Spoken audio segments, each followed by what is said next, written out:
listening to the Pittsburgh Piledriver What the hell is that? Podcast.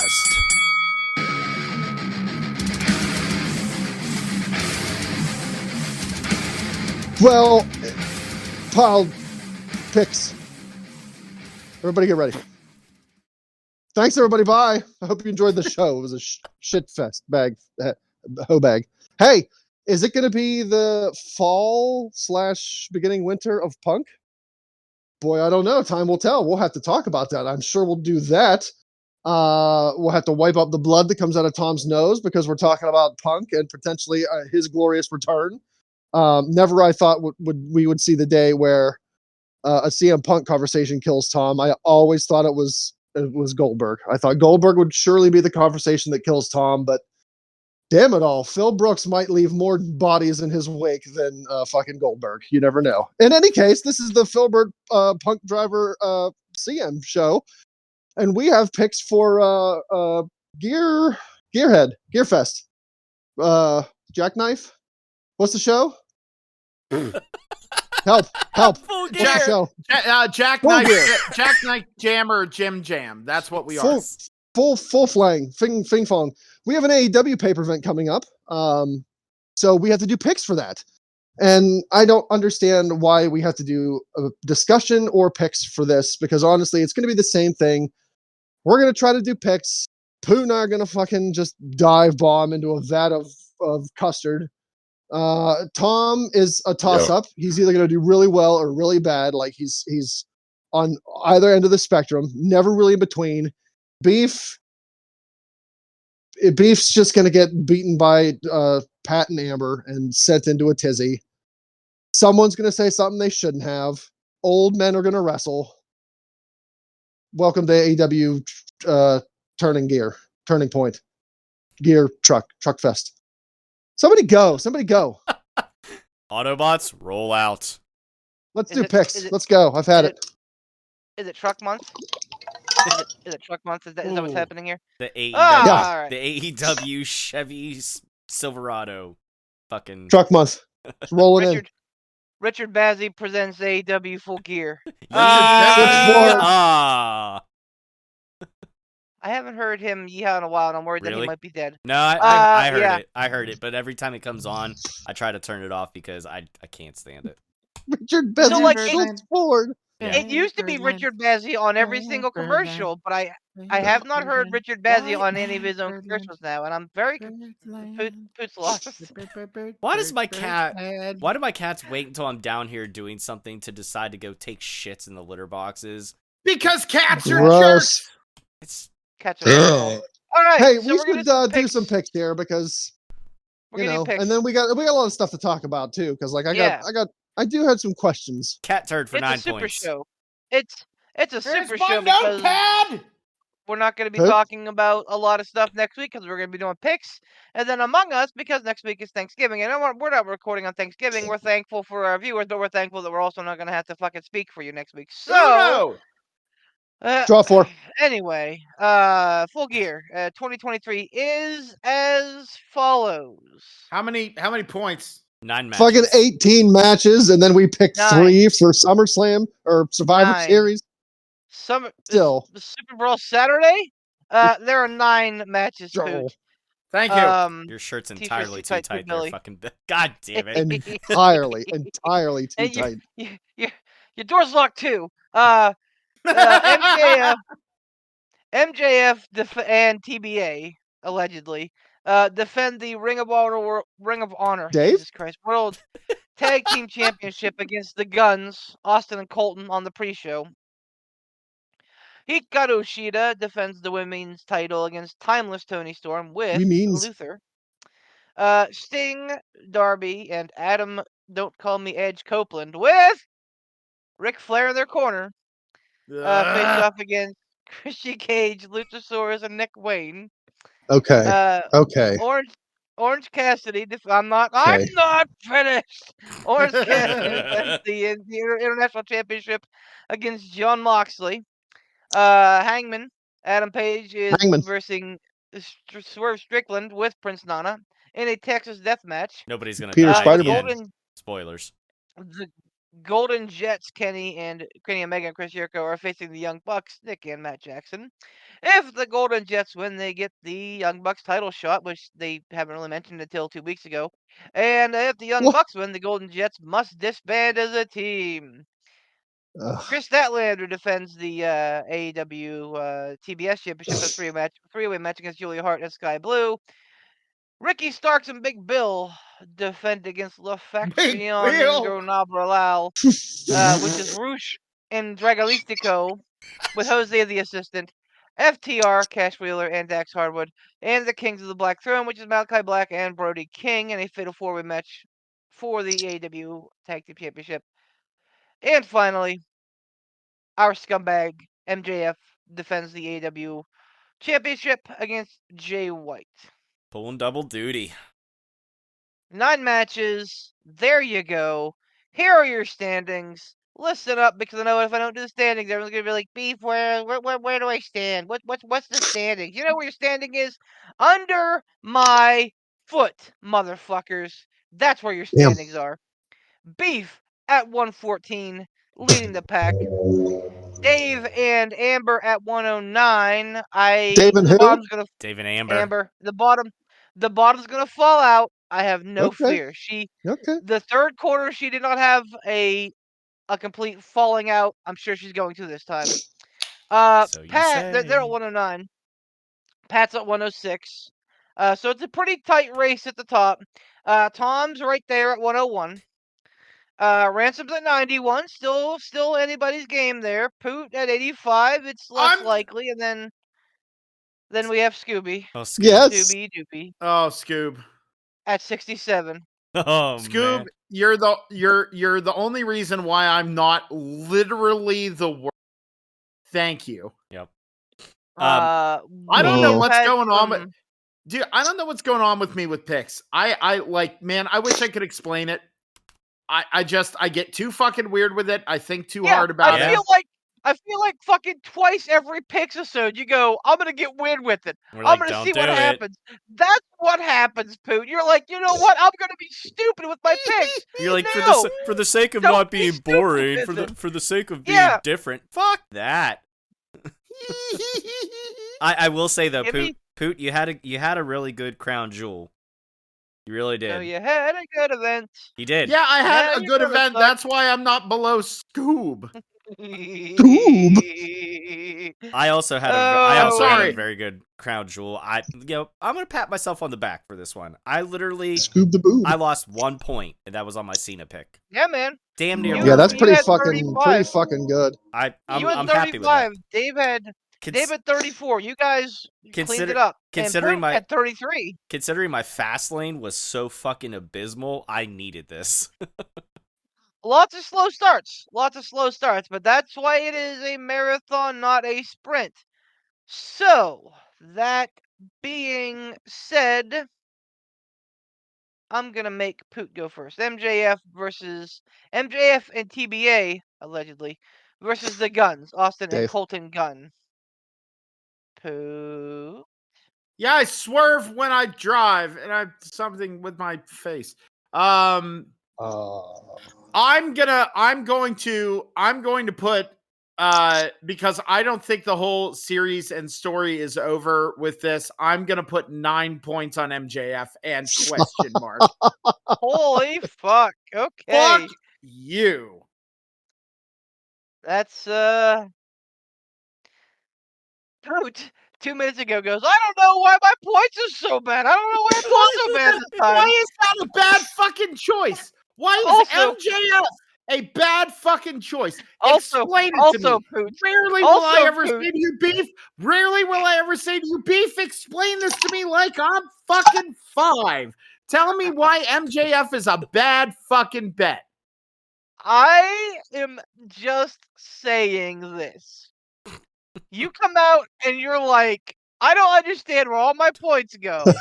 And then on one of the more questionable matches of the pay-per-view, you're like, I'm going all in on it, baby. How is this a questionable pick? Bro, at best, it's a 50-50 split. At best, it's a coin flip.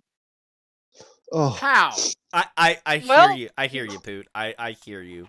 I get what you're saying. Fine. I'll be safer. I'm gonna go with 8 points. No, fine. You know what? Fine. At the behest of don't let him talk you out of it. No, because no. Everyone, hush.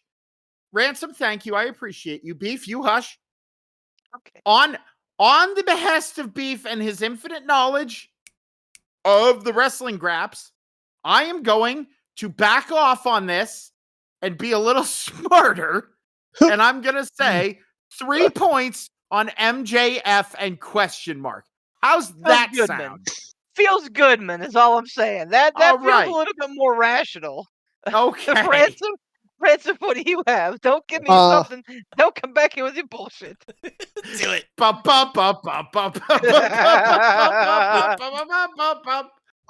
going to chicken dance my way right into these picks, and I'm going to say MJF and TBD for 8 points. Yeah! Damn it, Ransom. Nice.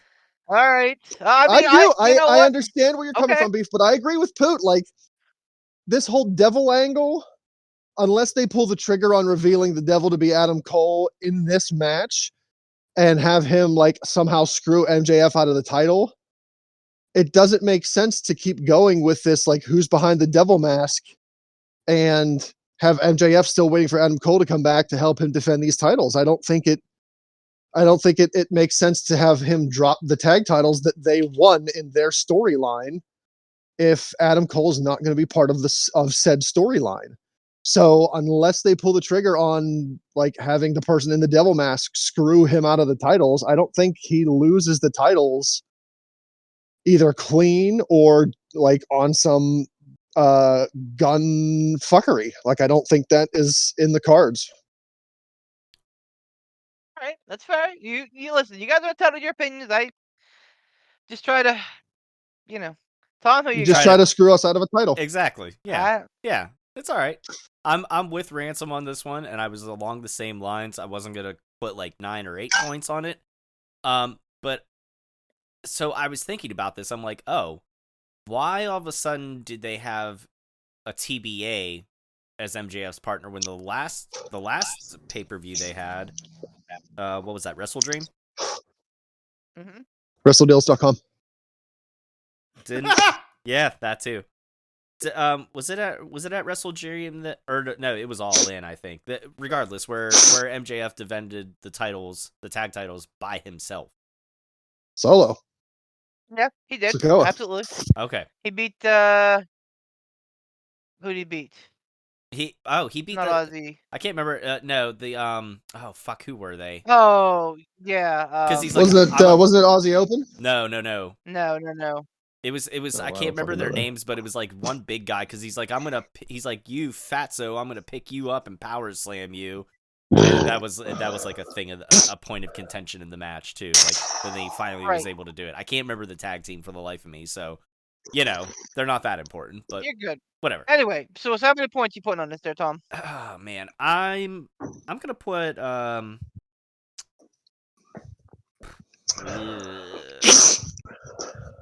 7. Still Jeez. pretty confident, but I have my 9 and 8 for something else. I can't believe I'm gonna be the contrarian. Just kidding. I'm going with the guns. First of all, this is basically holding a Ring of Honor title hostage. Like, yes, I know that MJF is defending it every so often, but I bet you he probably never appears on Ring of Honor TV, which is, an issue. And, oh, by the way, hey, look, AEW is still in the market for TV rights and, like, streaming rights, which Ring of Honor is a big part of.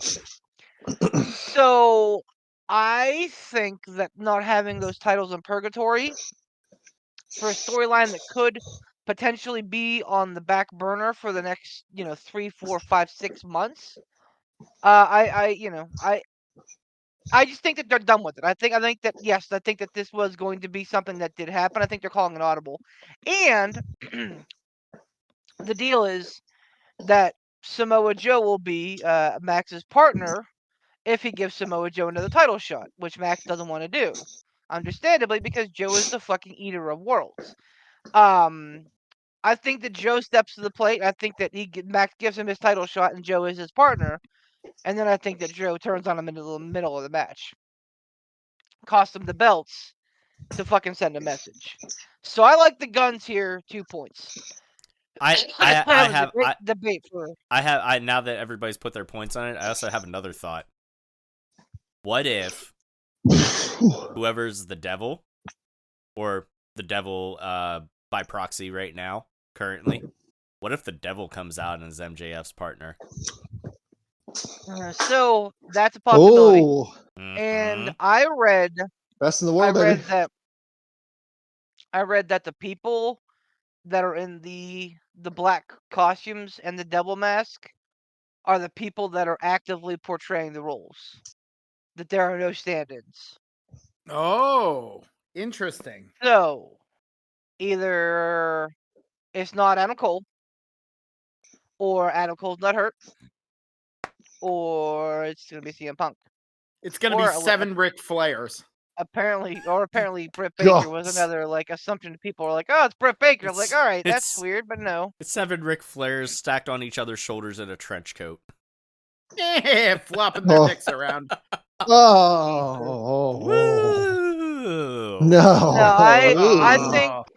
I think that they do set up Joe versus Max for World's End of the World, whatever the next pay-per-view is called at the end of the year. I could see Joe. I could see the scenario close to what you were saying with Joe turning on him, but I could see it happening at the end of the match, like they win, and then Joe just fucking just lariats him, and then just to send the message, and Thank you for saying lariat and not clothesline. We are in a post-clothesline world. All right, moving right along. DDT. Hikaru Shida defends the AEW Women's title against Timeless Toni Storm with Luther in what I think has the potential to be a real fucking heater. I think that this match should open the pay-per-view, and I think it's going to be magnificent. Ransom, who you got? I'm going to go with Toni Storm for 1, because I don't know. It's fair. Tom? I'm going to put 6 on Toni Storm. Damn.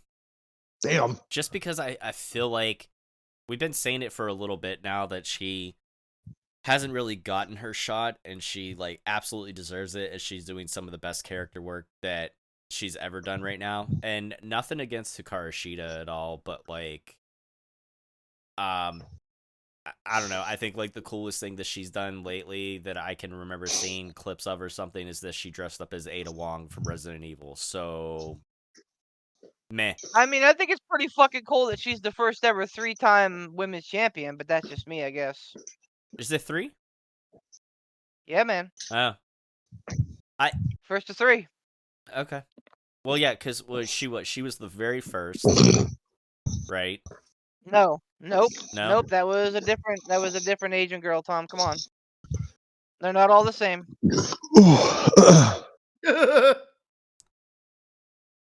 Tom just has nothing to say to that. I got nothing. No, that was Tom's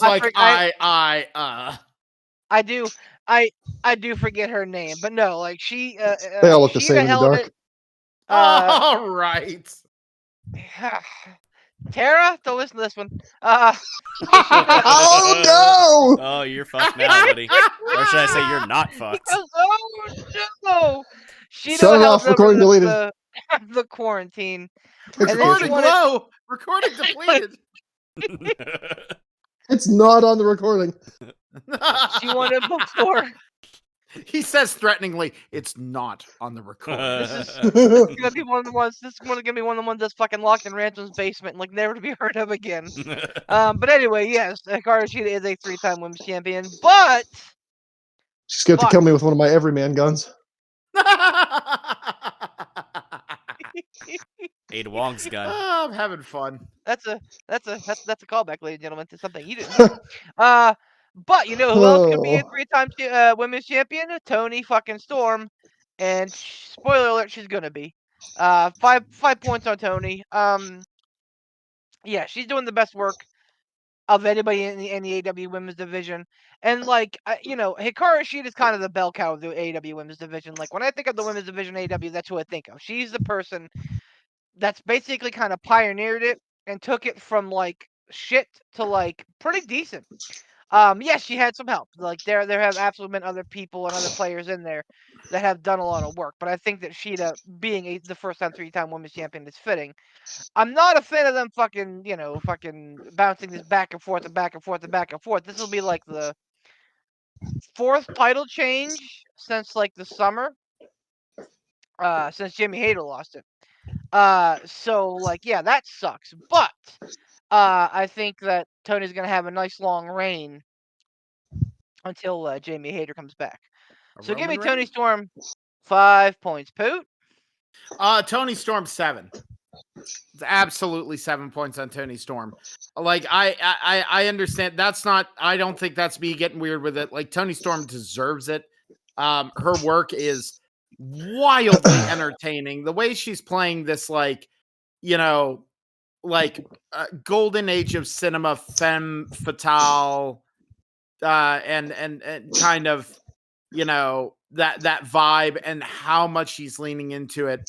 And even the production on the promos, like backstage promos and stuff, is absolutely delightful. And I love every second of it. Give me more of that timeless booty. She's pretty great. She's pretty great. And like in her promo this week, when she's talking to fucking Mariah May, who's fucking fangirling, she's like, "Can't you see I'm indisposed?" Like, just her delivery is impeccable. She's hitting a new level right now. I do have a question. Where did Luther come into all of this? He didn't have anything to do. Now he does. But, okay. Which I'm fine with. Like, I think he's a guy that Jericho has a lot of respect for, and was like, "Hey, if I'm gonna work in AEW, so is this guy." So like, as opposed to making him be this, crazy Dr. Luther character, which at best was fringe.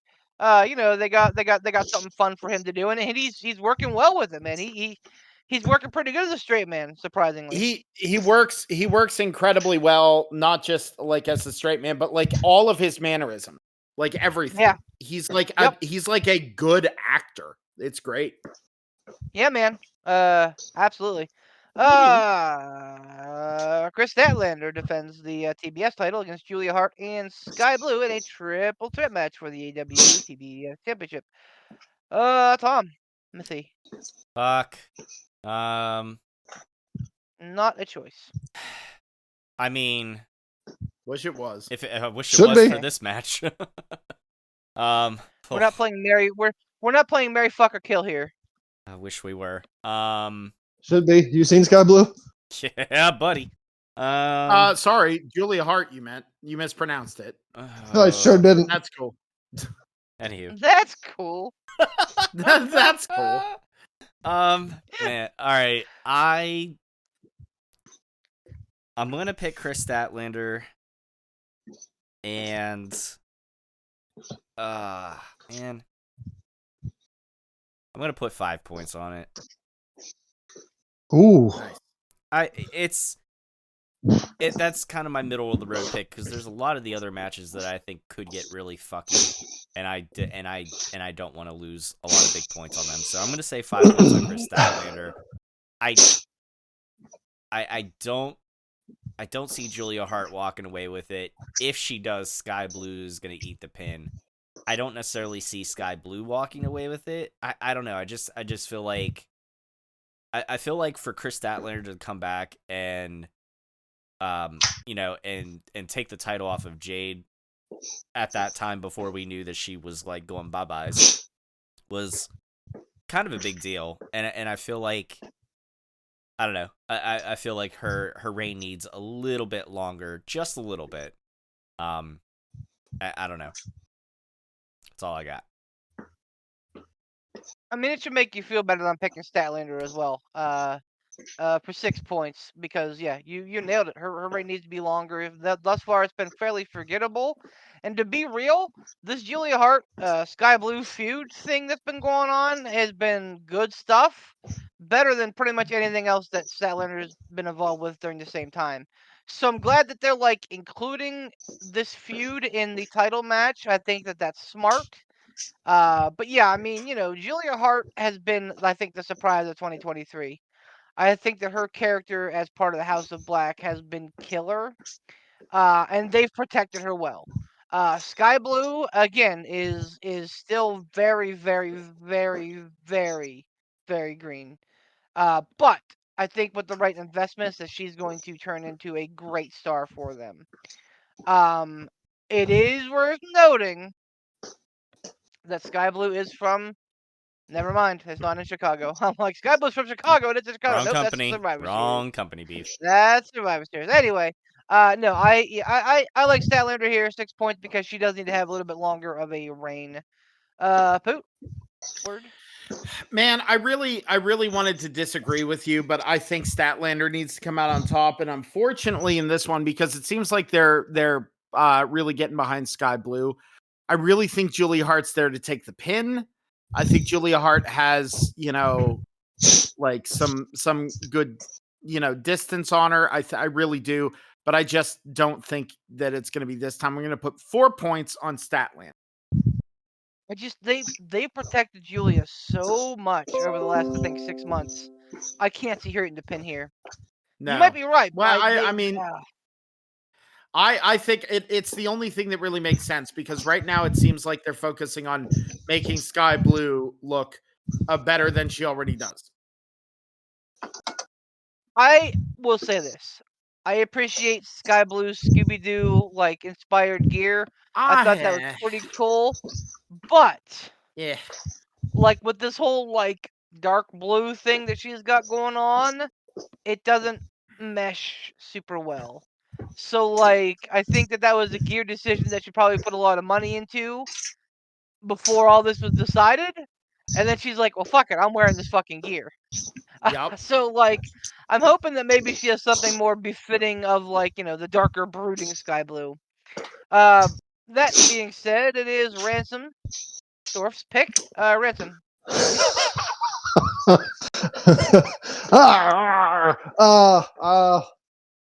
Yeah, I think I'm also gonna do Statlander. I'm gonna do Statlander for 6 because I agree with everything that you guys have said. As much as I want Sky Blue to win, it's not gonna happen. More like Sky Booty, am I right? Yep. Nailed it. Wish I nailed it. Samesies. Sting It's and not his on the friend recording. Darby, and Sting and his friend Darby and their friend Adam are with the old man. The old man winner himself are facing this guy named Christian, a dinosaur, and some kid named Nick. A boy so and here his we dinosaur. are. What? I wonder if his mom's gonna be at ringside. Oh, I would. Sorry, Tom, stealing your gimmick. I think it's my gimmick pick. thief.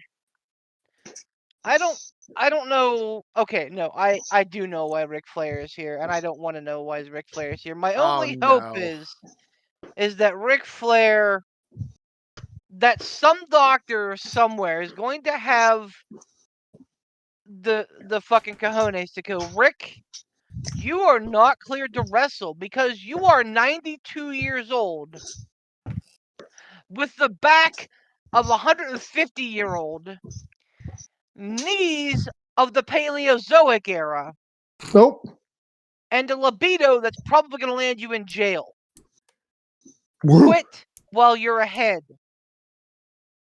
Unfortunately, I think that we get Slick Rick taking on Sting for his final match in 2024. So, all of that being said, that's why Ric Flair's in their stupid fucking corner. Which is, I think, marginalizing your new biggest signing. You fucking get Edge, Adam Copeland, whatever you want to call him, It's a big fucking deal, right? Especially with the vacuum that CM Punk has created. Like, the Edge is a big fucking deal. And all of a sudden, you're going to have what most people that are wrong consider to be one of the greatest of all time, and Ric Flair in the corner. Absolutely. That man is going to fucking cast a shadow bigger than the fucking Taj Mahal. It's ridiculous, and I hate it. All that to say, I think the faces win this match. I think that we do get a proper Edge versus Christian match at some point. I think probably Luchasaurus needs to pin here because I think he can do that. But regardless, I'm taking the faces for 4 points because, again, you don't bring in Sting, Ric Flair, and Adam Copeland all to put them on the same corner to have that team lose. Poot? Hi. I'm Poot. Nailed it. This is the one I gotta go with beef on this one. I think the faces need a win. I think Edge getting a little bit of a win. I think kind of just building more of that steam. I think this could lead into like promos between him and Christian where they can lean into the fact that, Christian was arguably, and I'm not saying this is the truth because Christian is wildly talented, but he is the quote unquote Marty Jannetty of the group. You know what I mean? Yeah. It's that kind of vibe. Like we can like lean into that and it would be wildly entertaining because there can be and because those two are so comfortable with each other, the fucking promos are going to be so fire. They're, to borrow a term from the youths. Do they say that anymore? Yep. I don't know. Somebody just said that to me good. at Subway last night. Oh, okay, good. Yep. I think that will absolutely 100% be the case. So I'm going face boys. And also fucking goddamn Ric Flair. Anyway, I just had to get that out. I hate Ric Flair. Could you tell me how many points you're going to put on the face boys? 5. Sorry. I thought I said 5. My bad. I appreciate it. Them facey boys. Ransom. I hate this match. I do. I already hate it. And I hate it because this entire testicle. Maybe. Spectacles on your testicles? This entire testicle spectacle is just the cannon fodder that the WWE apologists need to say, look, AEW is just WCW 2.0. Because you have Christian, Edge, okay, they can still go, but Macho, Nash, whether you want to believe it or not, Hogan at the time, they could still go. Mm-hmm. But you've got Edge, Christian, Sting, Flair. All wrapped up in one giant geriatric mess.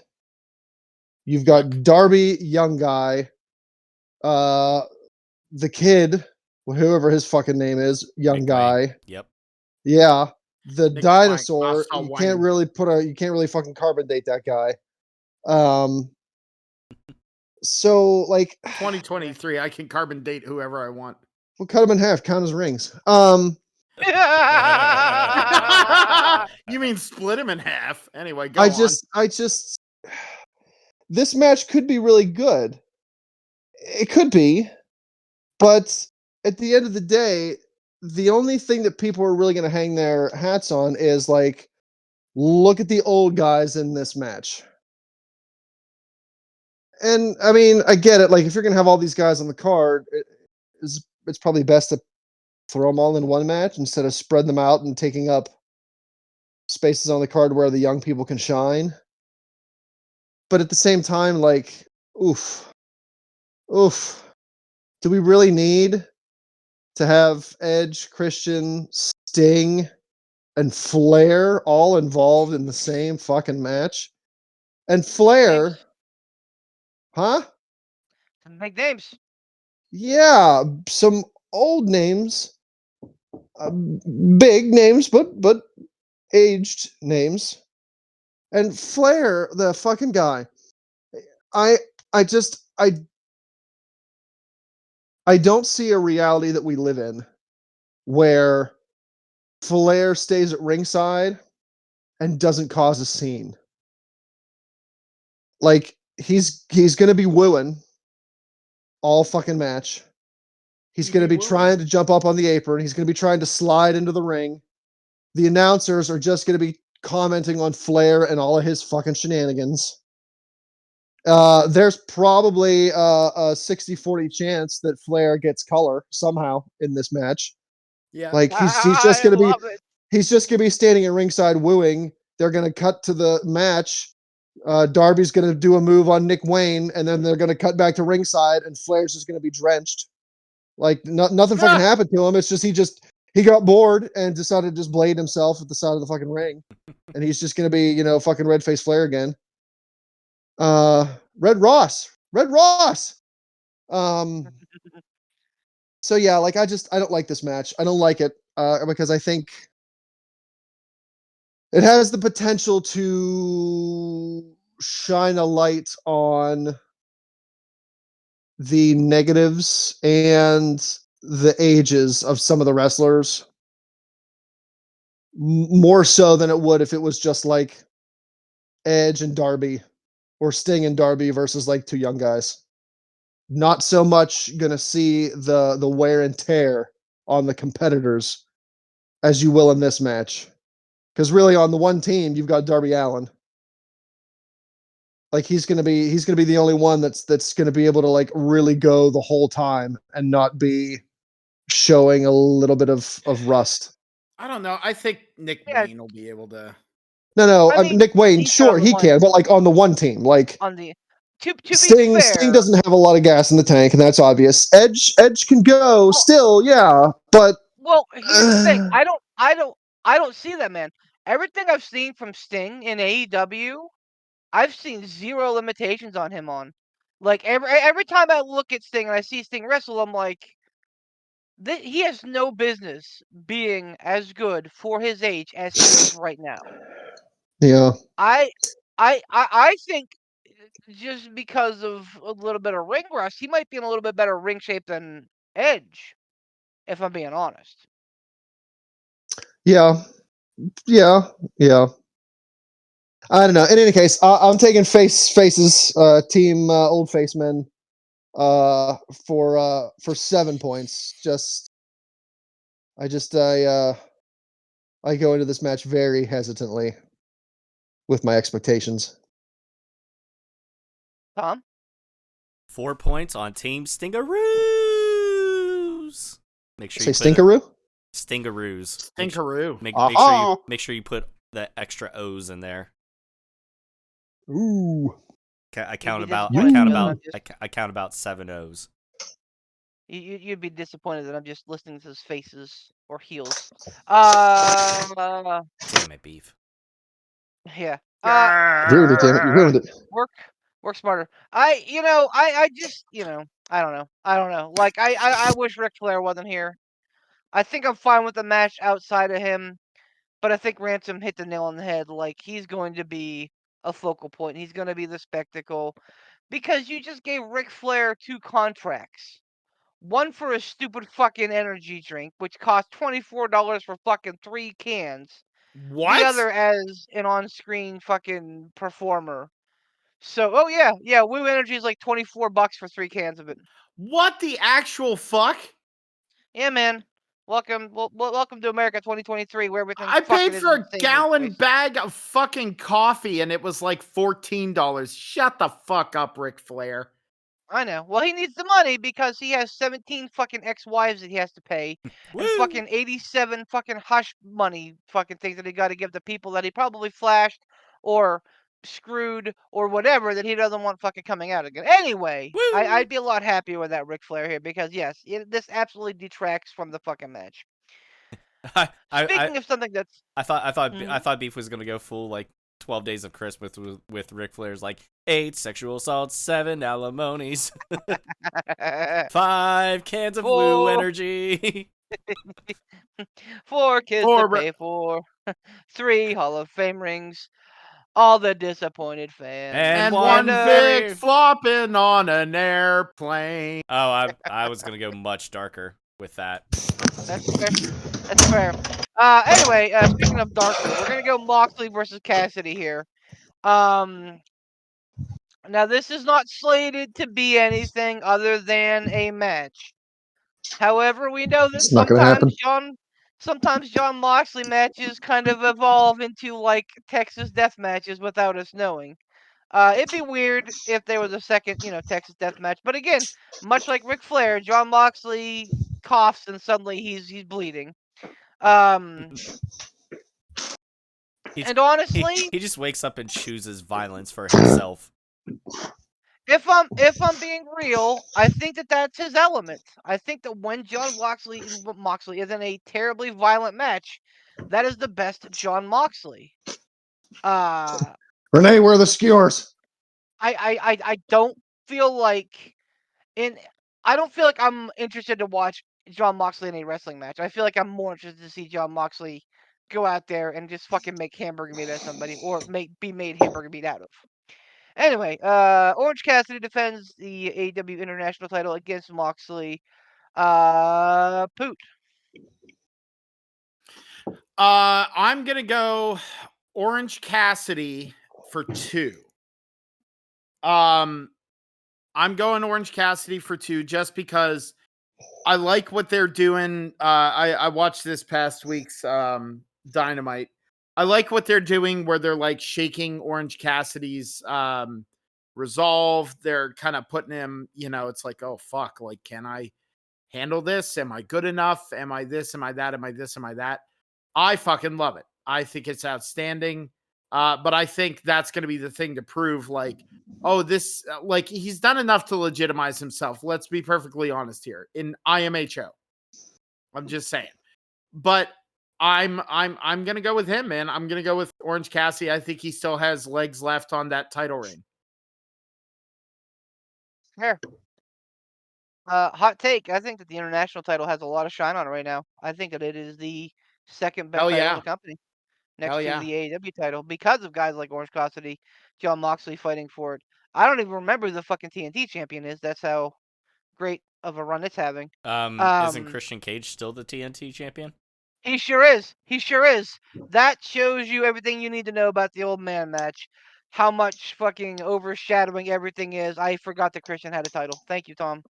Ransom, who you got in Orange Cassidy versus John Moxley? Is this did they do this at the last pay-per-view? Yes. Same thing, but it was a Texas Dole Whip match. A Texas Dole Whip match. You know, I've never had Dole Whip. I just know how good it's how well reviewed it is. It's pretty ding dang good. It's pretty ding dang good. Have you been to the Disney World to actually get the actual Dole Whip, the actual like official Dole Whip? I'm sorry. I want you to stop and think about your question. Yeah. I didn't know, like, as like a child, like I as a child, I had it. Oh yeah, back in 2000 when I went down there with a performing group, I had it. Okay, well there you go. There you go. Okay, that's why I didn't want to make any assumptions. Anyway, I'm looking at the last card here, which was Wrestle Dream.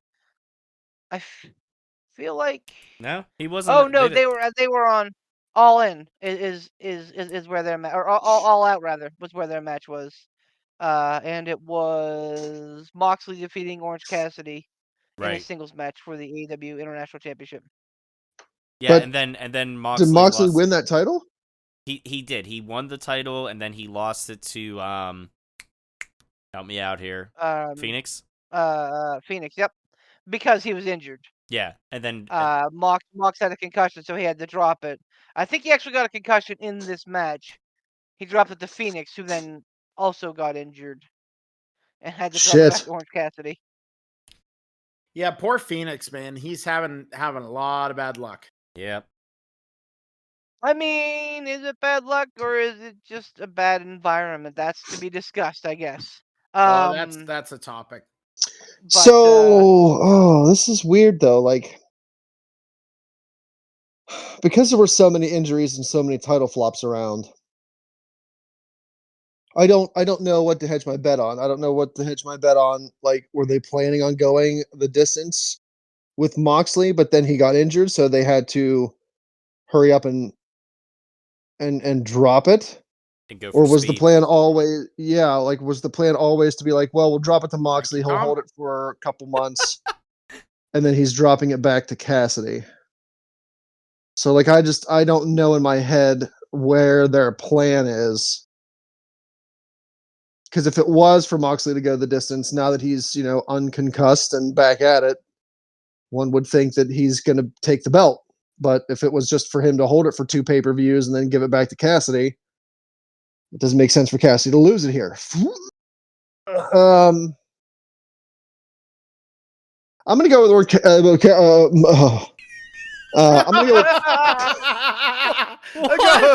with. I like that he said pieces of.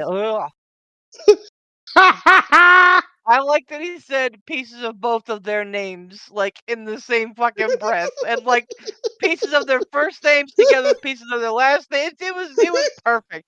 Well done, Ransom. I screwed it up. I really had an MSK moment right there. I'm gonna hedge my bet on Orange Cassidy because I don't think they're gonna have Cassidy lose the belt to Moxley at, what was that, All In? All out. All Out. It goes back to Cassidy because of injuries, and then he beats him all over again and takes it back.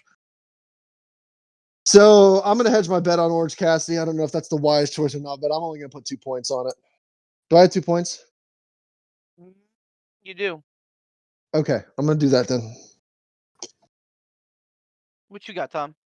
I also got 2 points on Orange Cassidy. I don't know. I have no reason. I don't know what to pick, and I'm not putting a whole lot of points on it. And I feel like that's pretty good rationale to not have Cassidy drop it yet again to Jon Moxley.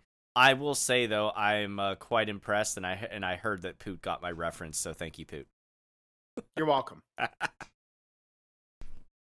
I was with you. I was there. I thought I was all alone in a time of need. Nope.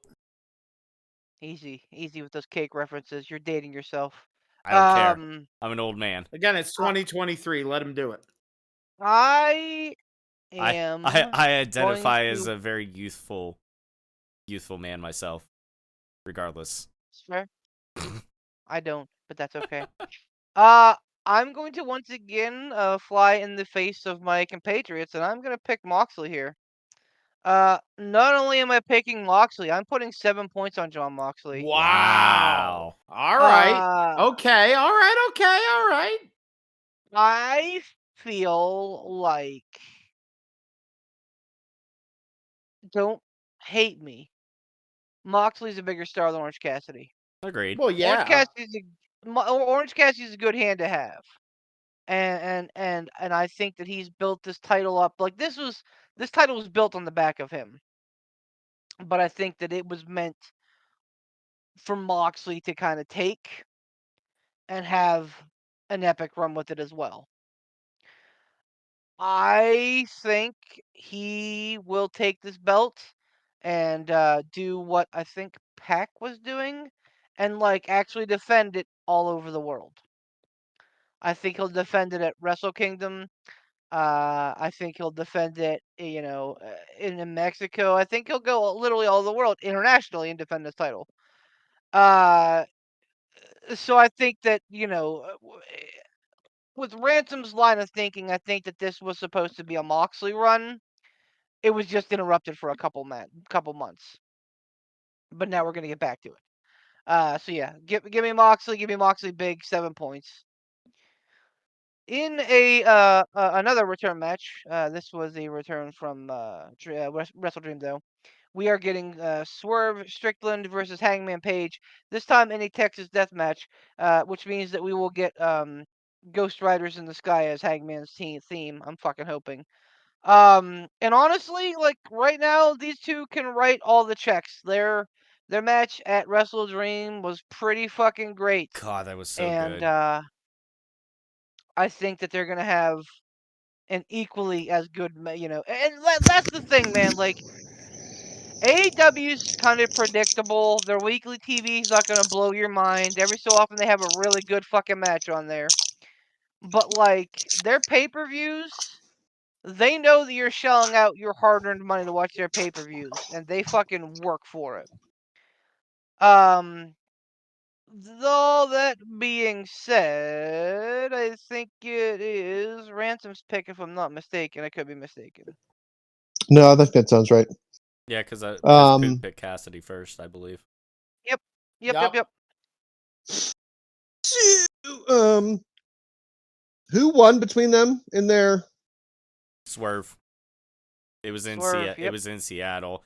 I gotta admit though, with that match when it happened, man, I was fucking shitting a brick. Even I didn't have big points on it, but still, I picked Swerve, and they did a really good job of creating that little bit of doubt that that Hangman was gonna pull it out at Wrestle Dream. It was good. Yeah. Poop. I don't know between these two. I really don't. I've no freaking clue. The only thing I can think of is they're not gonna give it to Swerve twice in a row. Not confident about that. So I'm gonna go low. I'm gonna go 3 points, and I'm gonna do Paige. Just because I don't know any better. Tom? I agree with Ransom. They're not going to give it to Swerve twice in a row, and I think it could set up for a nice little trilogy between the two of them. However, I am very confident in this. Give me Hangman Adam Page, 9 points. Woo! Big numbers are big. Yeah. Adam Page has beaten John Moxley in a Texas death match. That tells you all that you need to know about where they want Adam Page to be. I kind of think they're keeping Adam Page on ice, in a Ziploc bag, in case things get too fucky with the main event picture. I think that they want him to be a believable main eventer, and I think that they're still trying to build him back up from his very flat world title run. So I am picking Hangman Page here for 8 points. Who? Adam. So good. I am going to go with Hangman Adam Page for 8 points on this one. I think it'll be great. I think Swerve can handle the loss. And they need to do something with Adam Page. And I'm liking this whole dresses all in black like vibe that they're doing with him. I love it. I think it's outstanding. I think he still has a lot of legs. And I think we've said with Adam Page, because he was very young whenever he got pushed and was kind of with the Bucks and did the whole shebang. I think that it is like, this is time for him to start his kind of maturing process. And I think it'll be really good. So yeah, Page for 8. All right. Moving right along. We have the self-promotional match of the night with Kenny Omega and Chris Jericho, dubbed the Golden Jets, ties to their Winnipeg heritage, versus the Young Bucks, Nick and Matt Jackson, of course, in the Young Bucks' backyard of Los Angeles. And somebody said on Twitter.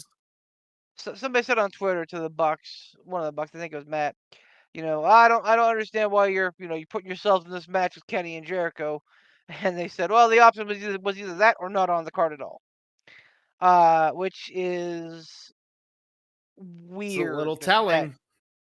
Yeah, but like at the same time, like the Bucks, this is your bread and butter in the West Coast, or the Bucks, and like to not have them prominently featured in like a match that matters is a little, a little weird, a little weird.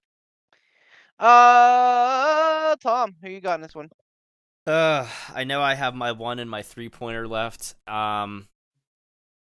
Yes, sir. Yeah, And also your 8-pointer in case you want to put 8 points in this. no. I already know where I'm putting my 8-pointer.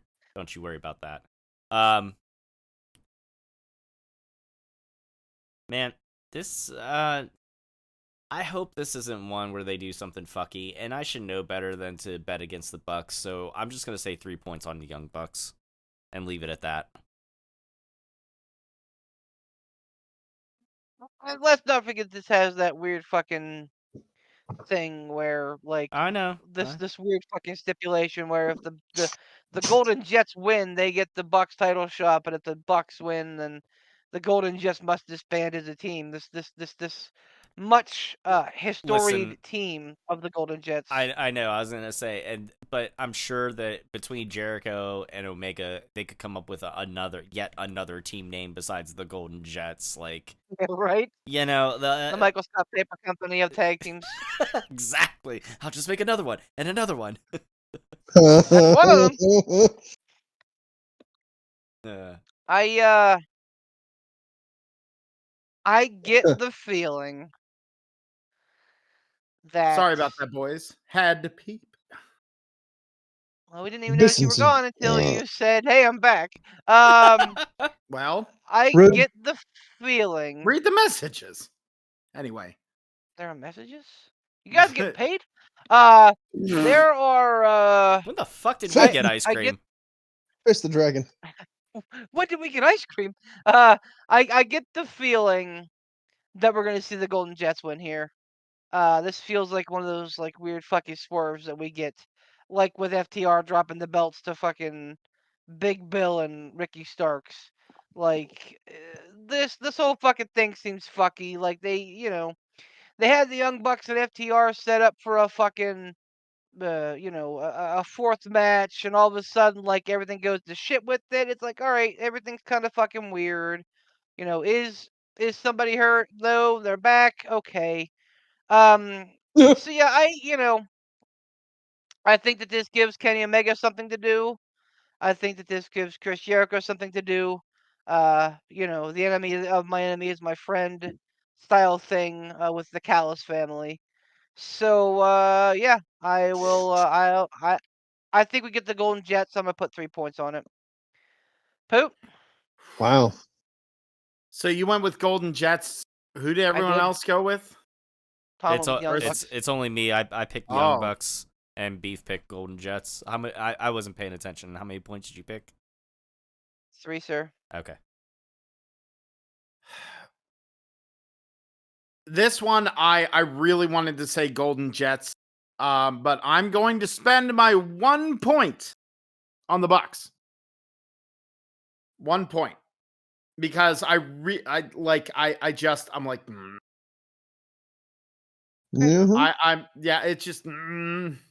to spend my 1 point on the Bucks, because every time that I bet against the Bucks, they fucking win.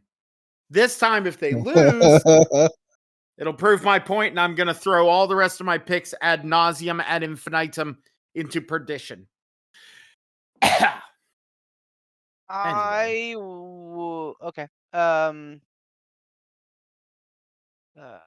Ransom. What? You're up. Huh? Well, yeah. You know what they say. Damn it. I don't know. This one's Is that what they say? This one's weird. I don't know. Like This is real fucking weird. I don't understand this. I don't understand this, the bulk of this pay-per-view. Like, I don't know what they're doing. That's gonna be great fucking matches. Oh, it is. Yeah. Sure, the matches are going to be phenomenal. It's just like match-wise, storyline-wise, a lot of these matches, I'm just kind of like, oh, what? Sorry, Huh? I was actually reading. I was reading something like some other personal matter message. Who did you pick, Poot? I'm sorry. I just so I'm like in the know. So I already picked, so it doesn't matter. The Bucks. I picked the Okay. Bucks. Or the Okay. Notebook. The Notebook craves blood. So, okay, I'm just The Brood out Witch. loud thinking this through here. Like, if Jericho and Omega win, they get the Bucks title shot. Mm-hmm. So, are they really gonna put the tag titles on Jericho and Omega, or do they do something stupid where like Jericho and Omega win, they get the Bucks title shot, but then at like the next pay-per-view, the Bucks are like, "Hey, give us a chance to win it back because we did the thing for Giga Boogie Doogie," and they're like, "Okay, well we're buds, so let's do the match," and then the Bucks just win it back, and there's no purpose in any of it. None of this matters. No, I don't know. I don't care. Can I pass? Not something you can do here, man. Damn it. Well, I'm gonna go never bet against the Bucks, especially in California. So lowest point I have left on the Bucks. You gotta do the work. That would be a 4-pointer. Yeah, fuck it. I don't know, man. I don't know. I have Mario a Golf. stat. I have a stat for you. For me. For everybody. God. Would you believe that Kenny Omega has not won a pay-per-view match this calendar year? Yeah, I believe it because the last couple ones he ate the pins to wow. Takeshka. So but it's fine. It's Kenny can eat another loss and he doesn't have to take the pin. Jericho can take the pin on this one because they kind of been doing that with like Jericho kind of losing his step, and is he, can he really keep going anymore or anything like that? I know at least that's what they were doing. They broke up the Jericho Appreciation Society. Sammy turned on Jericho, joined Don Callis and his family. So I mean, I could very well see Jericho be the one to actually eat the pin. The last time that Kenny Omega won a pay-per-view match was a World Before the Gripe Bomb. Wow. All Out 2022. The eponymous event of the Gripe Bomb and then Brawl Out was the last time Kenny Omega won a pay-per-view match. Holy cow. That's wild. Mm-hmm. But I guess that just goes to show, like, that seems incorrect. I know that it is correct, but it doesn't seem right. And maybe that's just because Kenny can eat those pins and we forget about them. Like, we forget about the losses. Like, when somebody says Kenny Omega, everybody thinks like, oh man, yeah, like one of the greatest ever. Like he's a killer. He's killing it. Nobody says Kenny Omega, and somebody goes, oh yeah, hasn't won a pay-per-view match in 2023. Like nobody thinks that. He has won a New Japan pay-per-view match before he's won an AEW pay-per-view match recently. That's insane to me. Moving right along, we do have the tag team. Let's just fucking throw them all together in a blender and see what happens. Ricky Starks and Big Bill defend against LFI. I'm sorry, Big Bill makes me think of like the fucking that makes me think of like Will Ferrell as the lumberjack in the old Saturday Night Live skits. Like, it's fair. Oh God. But that's right. He's LFI, Big Bill. Which is Roosh and Dragolistico. FTR, which is Wheeler and Harwood, and Kings of the Black Throne, Malachi Black and Brody King. It is a 4-way match, which I am assuming they're going to treat like every other 4-way match. It's going to be one fall, 2-way finish. It does not specify otherwise. And it is... You.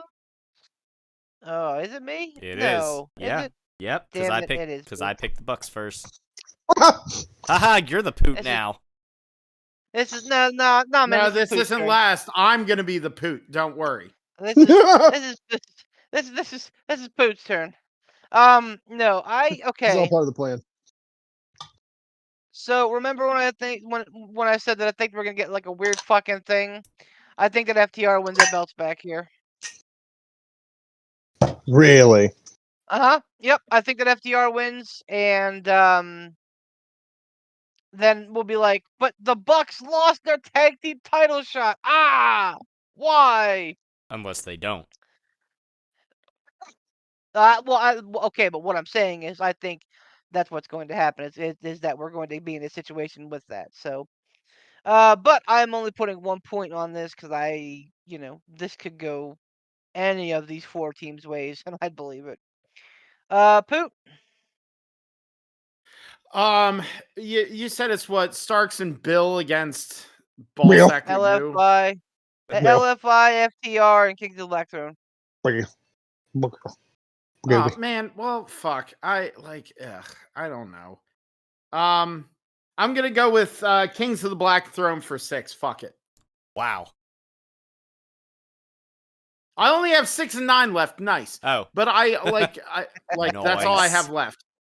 I'm like, that's all I have left. So I'm like, this is one of those ones where I went, I'm just gonna have to eat points. Like, it's just gonna have to happen because it's just a mishmash of stupid insanity. And I know it's probably gonna be Starks and Bill, but I want Kings of the Black Throne to go ahead and take this. So Kings of the Black Throne, suck my balls. Ransom. Jeez, I got violent. Violent ball sucking. This will be your 5-pointer, Ransom. Yeah. We still have 2 matches. My 5-pointer. That's fair. I guess I'm making a tacit assumption of what he's doing with his 9-pointer. Yeah, this is my lowest. This will be my. Yeah. If 5's the lowest, then that's the final. Woof. Wolf.com. Yeah, you got a woof. I'm just gonna say Big Bill and the other guy for 5 because I don't know. It seems like they it's too soon for them to drop it. That seems like a terrible rationale when I look at it, but I hate that man. Ricky Starks has become the other guy in your mind. The only reason he doesn't stand out is because Poot and his Big Bill. But he's Big Bill. That's the only reason I remember that name. 10-4, good buddy, Big Bill. Big Bill. 10-4. We're gonna go right in the truck, Big Bill. Over and out, Bushwhacker. Yeah, I don't know. Although if the Young Bucks keep their title, and FTR wins. Nah, fuck it. Stick with it. Big Bill and other guy for 5 points. So, how long King ago did how long ago did Stonks and Big Bill win? It's. I mean, I know it's not been long ago. Less than a month, I think. Yeah. See, I'm wondering why the hell did they ever take them off of FTR in the first place. That's my biggest question. I think there was an injury concern. Pending lawsuits. But here we are. Here we are with they're in the match, so I don't know. Getting arrested for brandishing. Brandishing against Big Bill. Brand. You don't brandish against Big Bill. Getting brandished. Big Bill. Well, I'm putting my 1-pointer on this match because it's a whole lot of fucky do. And so 1 point regardless. Fuck it, FTR. Yeah. All right. Main event time, boys. Jey All the Uso. marbles. All of our 9 pointers except for Tom, who is an 8-point here. I know. Yeet. We have MJF defending the belt, but not with the belt in hand, versus the Switchblade, Jay White. Wait, doesn't have the belt in hand? What does that mean? That means that for the last month, Switchblade's been carrying around the Triple B. Oh. Proclaiming to be the champion. The big Burberry belt. Burberry belt? The big Burberry belt. Yep. Yep, that's what it is. Poot, you're up, sir. What do you know? I mean, listen. What do you fucking know? I mean, could you really be mad about this match? I mean, I don't know. I could be mad at Beef for this happening more often than I could be mad at Beef for anything. Would you rather it stops being a conspiracy at a certain point? It stops being a conspiracy at a certain point and it starts being fucking fact. It just becomes planned. I promise you, I do not sit here and figure out what's what. Most of the time, you don't. I know how much you big brain your fucking thing. I have seen you sit down with fucking like sports shit. I've seen you do it. I've seen it. Most of the time, I let you sons of bitches decide who's gonna go. I made the call tonight since I'm in the lead of the standings. And what a coincidence! Okay. To be fair, I don't have to defend myself against the likes of you. If there's a match, that I would have not wanted to pick first, it would have been the last one that we did. But yep. Yeah, well, don't defend him anyway. Yeah, don't defend him, Tom. Shut up. Like, I love you, buddy. I love you very much. I love you very much, but don't defend him. Oh no, I'm not defending him. I'm just saying it could be worse for you. You could have had to pick the last. Oh, I would. Yeah, but you saw how quickly I was just like Kings of the Black Throne 6. That's what it was gonna be, and that's what he is, Playboy. All right. I mean, yeah, but you're not seriously considering putting points on Jay White. Like this is a very obvious, I think. Oh, am I not? Am I? Don't do it, Poot. I'm gonna get weird with it. Go ahead. Yeah, do it. See what happens. It's not what I'm gonna say. Don't steal my gimmick stealer. Well, don't steal my gimmick. I would. Wait. Everyone's gimmick is stolen. Me. I am gonna go with Kings of the Black Throne again for 9. I am something different. Shoes of a champion. Something different. Shoes of a champion. Yeah. You see the Kings of the Black Throne. Go with Shoes of a champion. I'm gonna go with MJF. It only makes sense. We haven't closed out the whole Devil storyline, and we can't do that without the belt. It's MJF for 9. Ransom? MJF 9 points. Tom? Obviously, MJF for my 8 points. All right. Strap in. Shut up. Just pick MJF and let's go. No, he's not. He's big brain in everything, planning everything. Conspiracy theory, the Frogs Brigade from the start. He's full on Charlie Day meme right now. CM Punk 9 points. I think the Punk comes out, reveals himself as the Devil, and with the Real World Championship in tow, gets a title match and takes home the belt. No, I'm kidding. I do think that it is MJF though. Lord have mercy. I thought you were serious. Lord have mercy. No. It's got to be MJF. Not that I don't adore Jay White, because I do. He is an unspoken hero in a time of like bad heels. The problem is that he became public knowledge in the era of like the best great heel of the last 20 years.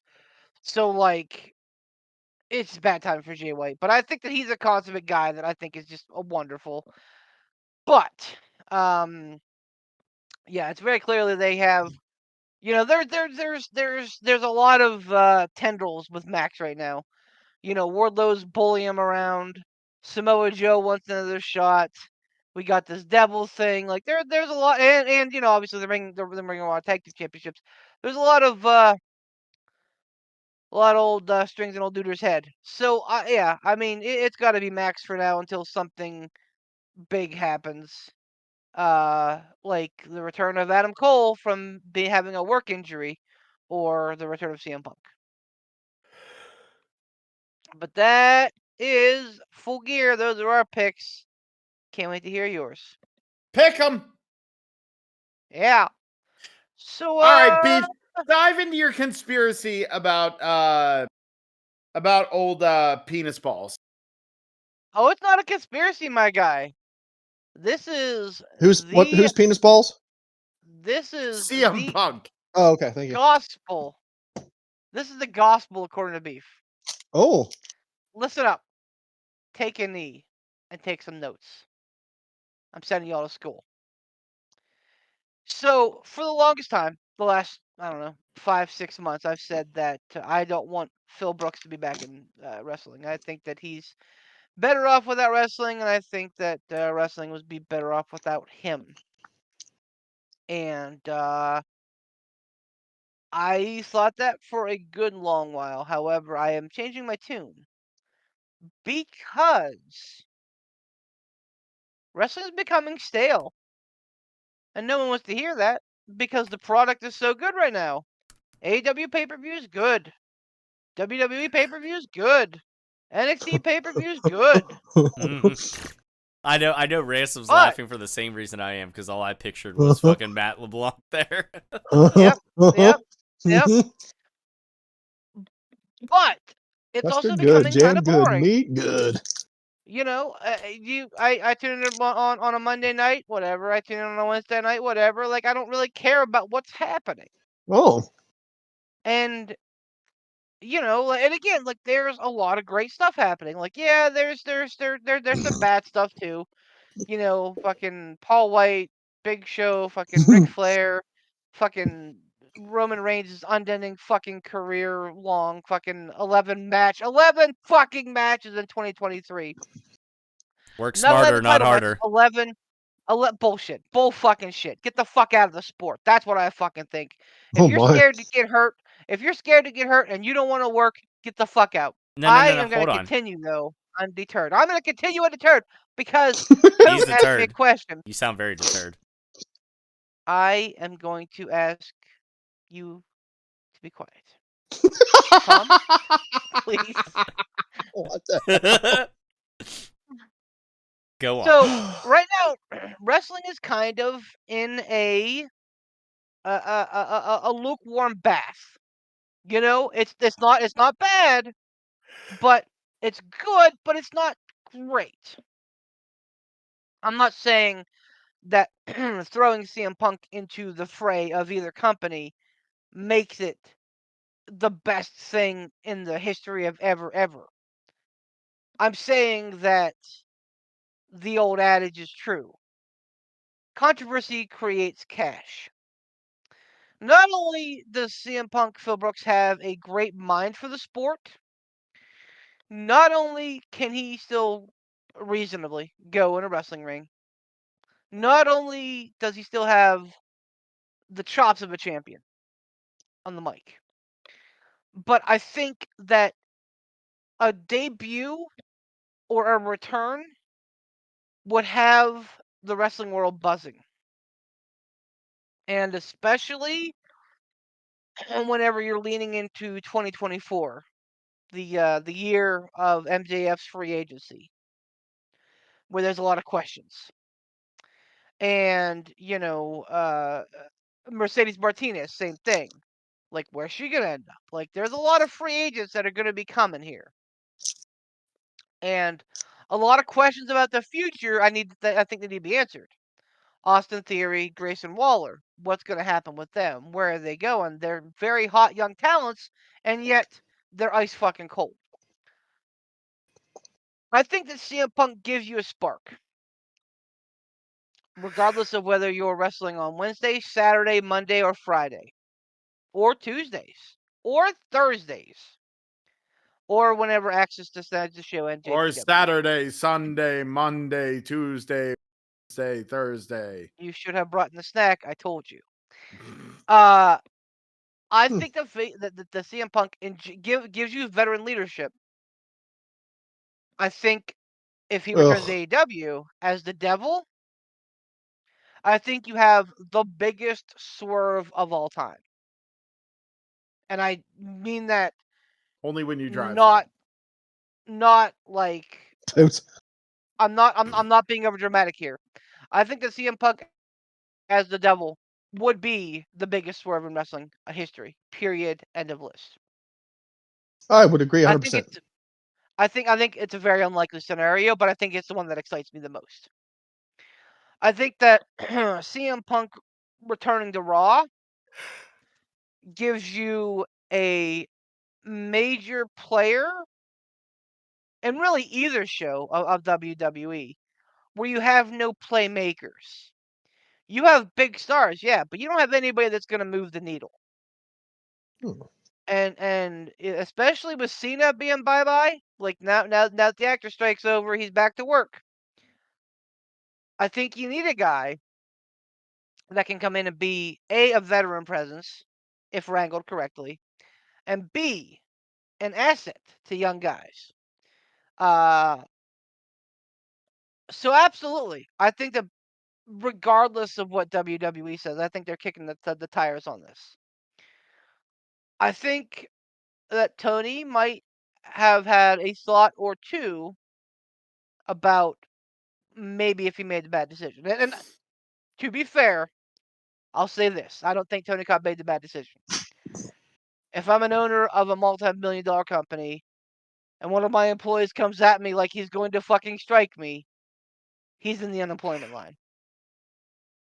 But I think it's fair to have, I think it's fair to have some hindsight about that and say, man, what if, But again, assuming that is all true, which is in this kooky world of wrestling, who knows what's fucking real, what's fake anymore. But I think that we will see CM Punk within the next 2 weeks.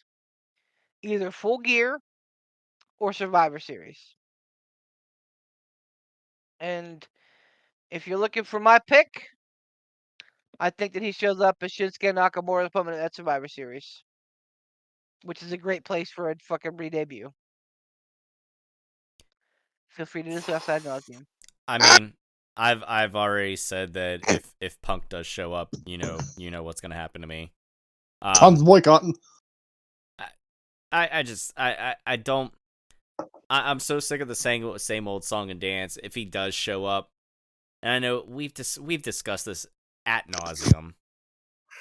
It's probably gonna end in a big fucking ball of flames. Absolutely. But does that mean but so does a meteor shower though? But it's a fucking fun thing to watch while it happens. Yeah, but that just adds to the already stale state of wrestling. I'm sorry that if he does come back, is he gonna shake things up? Nah, not enough, not for long enough, because we all know how it's gonna end. If he shows up and then fucking throw a big hissy fit, and then he'll be gone before Mania if he shows up. I think that's the best part though, that he doesn't have to burn long; he has to burn fast. I think that regardless of where he shows up, he's working on a timer. I think that every company knows that he's a fucking ticking time bomb. Do you really think that WWE wants to even take that risk with him? Like, I don't know. Do I think that Vince McMahon and Triple H want to? Absolutely not. But Triple H and Vince McMahon don't run WWE anymore. Well, in any case, I can tell you the man makes a salient point. I can tell you one thing that they are damn sure for certain going to do, and this ties back into the your point of contention with Roman Reigns. Are you about to change the topic before the other two have a chance to chime in? I'm saying my piece, and then I'm letting the other two do whatever they want. It sounded like you were gearing up for a point change, and I'm like, Tom, please. No, just because I want to hear from these other two jabronis. Oh, Ransom, discuss. Tom, make your point. No, because it is a point change, but it's more so of the uncertainty and going back into something to directly that Beef brought up about Roman Reigns and his lack of appearances and title defenses. Well, okay. Since it would be a contextual change, we'll make our points and then we'll hit on that. All right? Cool. Ransom, you want to go ahead? No, go ahead. I got a mouthful of M&Ms. Like a great idea. Funny enough, I wish that was the first time that we ever heard that as why he couldn't make a point. Don't worry, it's on the recording.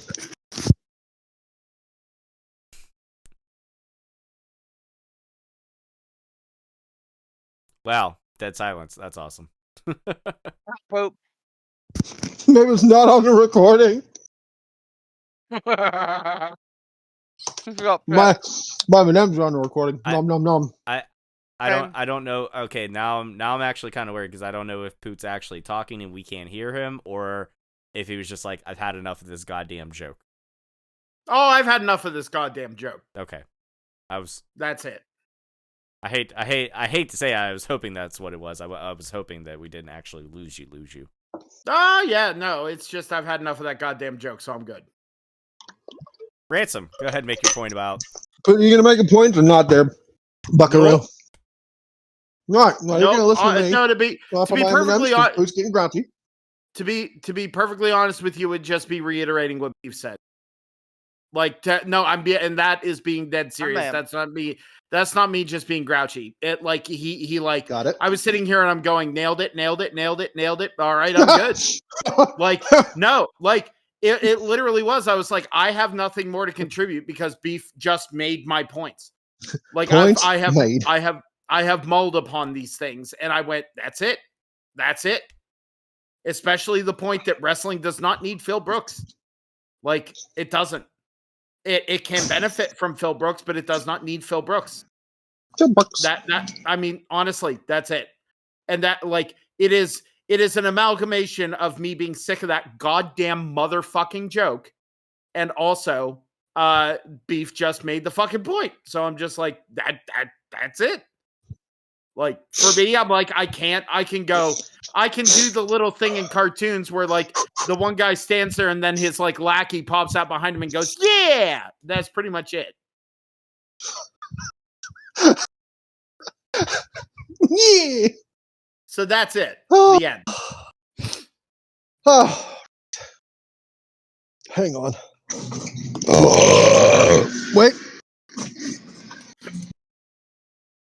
Garage door's being loud. Can you imagine? Oh, wait, no, I'm good. I got the...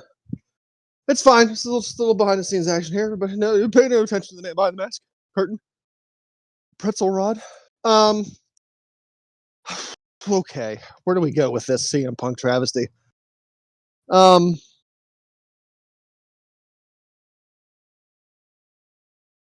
Much like the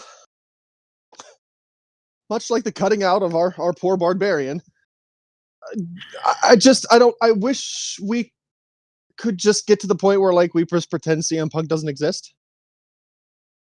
But I don't think we're gonna. Because how many times have we talked about him on this show? And we're not the only ones. It's not just us. There's always internet things everywhere about stupid CM Punk. So as much as I want him to go away, I don't think he's gonna. Like, speculation's all over the place. Like, people are seeing, like, a star on a billboard in a backstage segment on WWE, and they're like, oh, look, it's CM Punk's star. They're hitting at it. Look at it. They're dropping ins. It's CM Punk's star from his drums. Maybe it is. Maybe it's not. I don't know. But, like, it's not going to go away. So I think since it's not going to go away, we can't just pretend it doesn't exist. We can't just pretend that CM Punk just doesn't exist, because he's not going away. Even if he goes away, people talking about him isn't going to go away.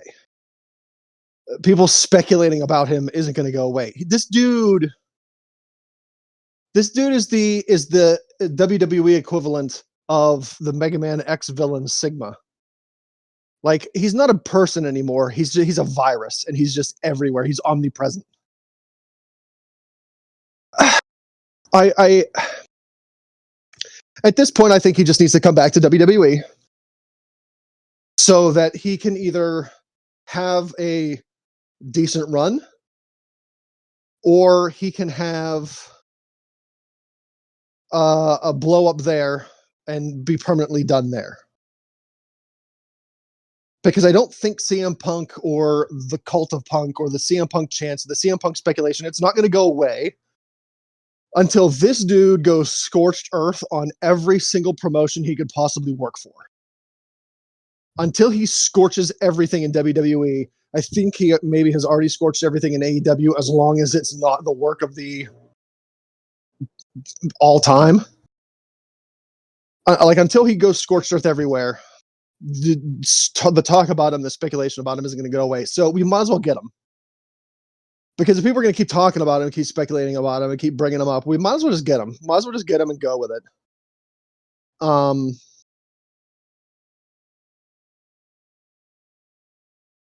I feel like I've burnt myself out on CM Punk, on like thinking about him and talking about him.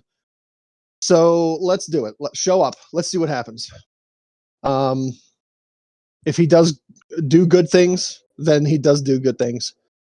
If he's mediocre, he's mediocre. If he shows up and just starts throwing fists, well, Taker's not there anymore to put him in his place.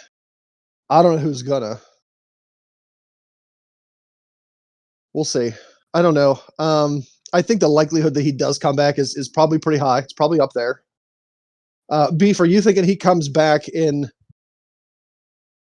a match against Nakamura and not as part of a Survivor Series team? Correct. I think that we'll see Orton come back as the War Games, because while they are prioritized, but I think they see the value in Punk. I think that they don't see him as like an integral part of their upper tier. I think that they know that he's going to be an attraction, like Logan Paul. But he's not going to be like a solid mainstay there. It wouldn't shock me if he gets a part-time deal, like Logan Paul. So other interests to prevent him from being burned out. Okay, so I guess that's another factor into this. Like, if you think if he comes back, do you think he's going to have he's not going to be a full-time, like, not going to be on the weeklies, at least not going to be wrestling on the weeklies? I think he'll pop up more often than Roman Reigns. Well, do you think they're really willing to pay him whatever amount of fuck you money that he wants to do that? Like, they do that for Brock Lesnar, but that's Brock Lesnar. You really think they're willing to do that for fucking Crybaby Phil? Mm-hmm. So you think CM Punk is as much of a attraction as Brock Lesnar? Yes. Oh my God. Oh. 1,000%. Lesnar's awesome, but I don't think he has the brain for wrestling that Punk does. For all of his inadequacies and his problems, CM Punk can find a nugget of greatness in every storyline and make it amazing.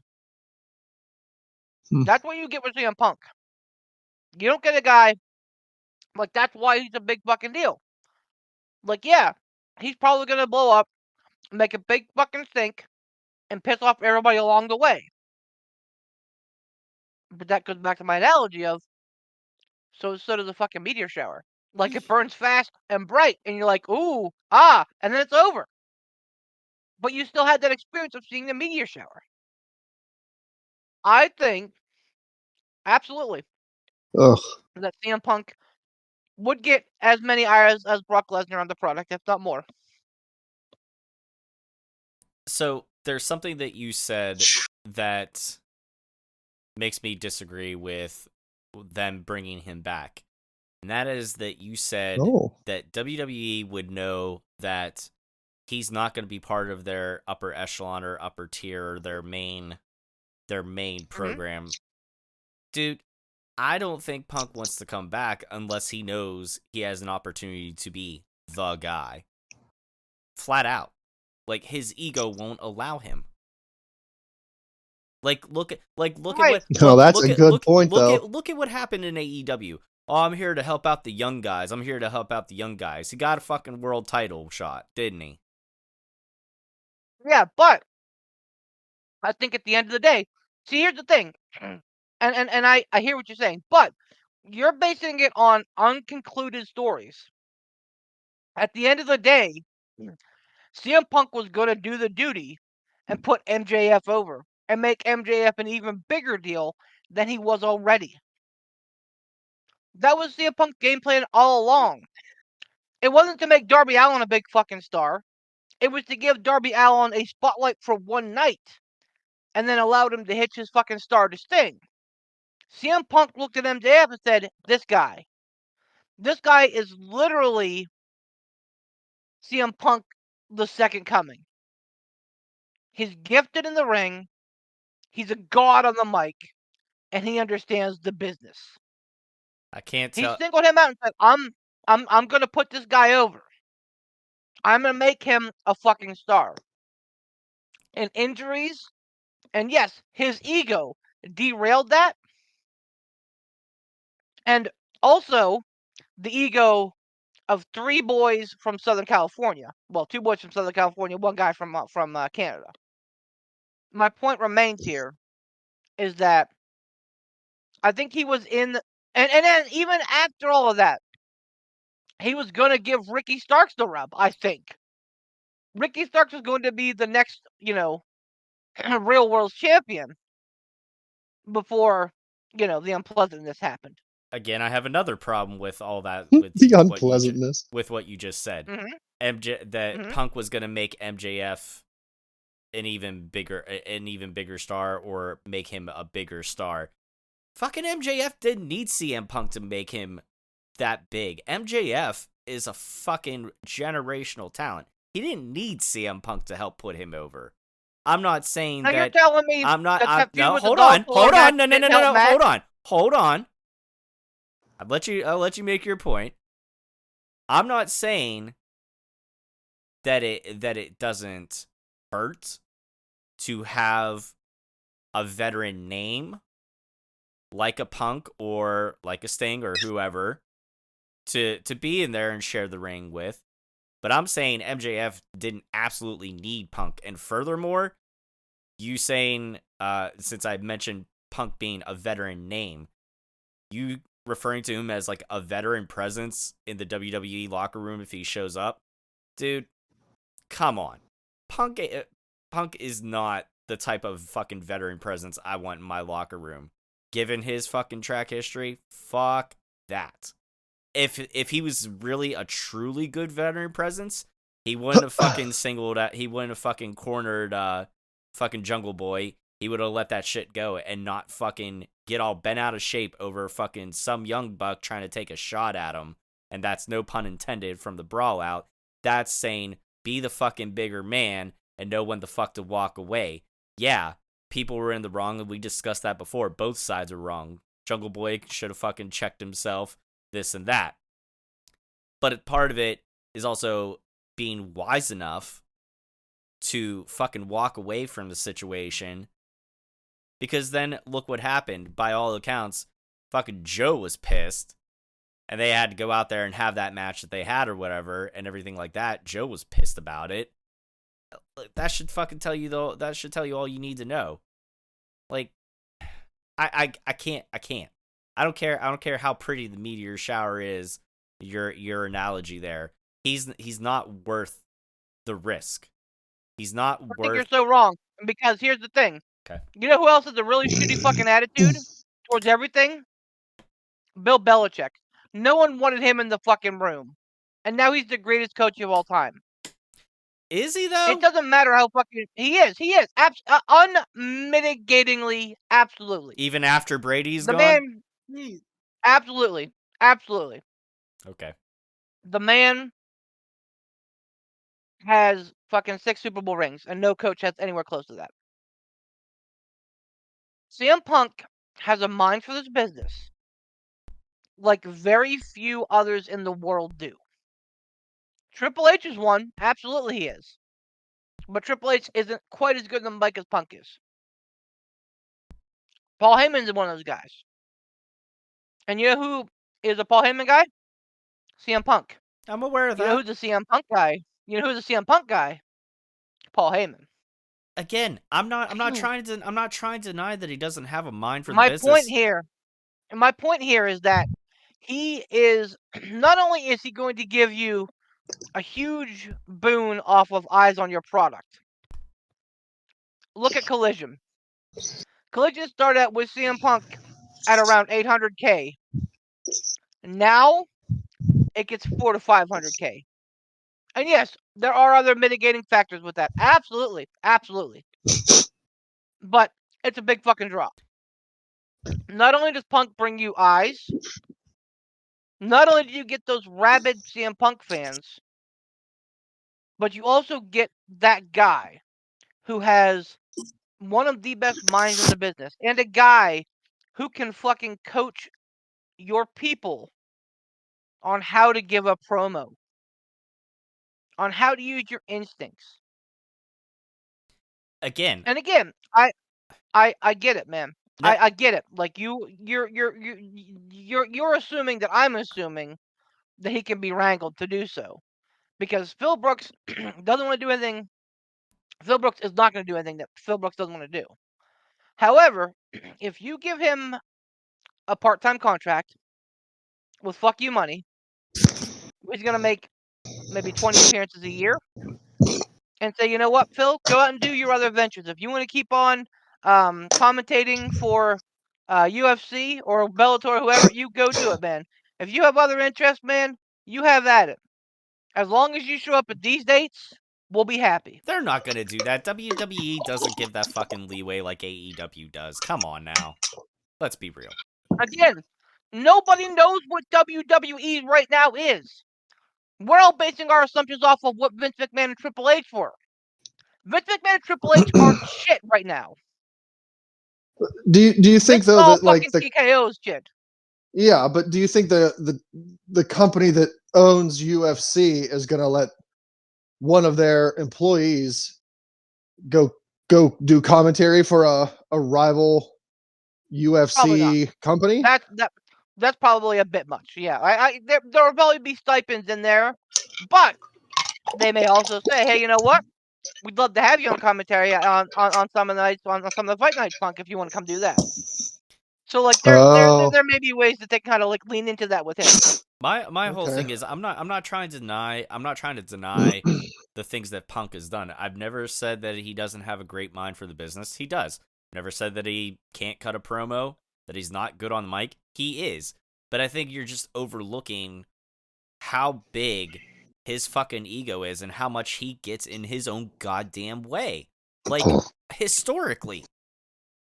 I don't see when you have that. It's like, okay, here you go. Perfect thing. Antonio Brown, Beef. What do you think of him as a wide receiver? I think he could have been one of the best of all time. Yeah, and what happened? He went crazy. Okay. But I also think that the shitty Steelers coaching and management misplayed him and Le'Veon Bell, and that they had a superstar team that should have had at least 2 titles. Because of poor coaching and poor management decisions, that's why they didn't fucking win those titles. I think the talent was there. The coaching and the management was not. Okay, so then what's the excuse for Punk? Well, let's see. Punk led Raw to a golden age. Punk's return to AEW basically put them on the map after COVID kind of like cooled them off a lot. Like, let's be real here. AEW came on hot, and then COVID cooled them off substantially. No. My question was why did Punk fail? Much like how Antonio Brown fucking failed because of poor coaching and management by the Steelers. Why did Punk fail in AEW? I'm not saying that that's why Antonio Brown failed. Antonio Brown failed because Montez Perfect hit him so fucking hard he went crazy. Perfect. But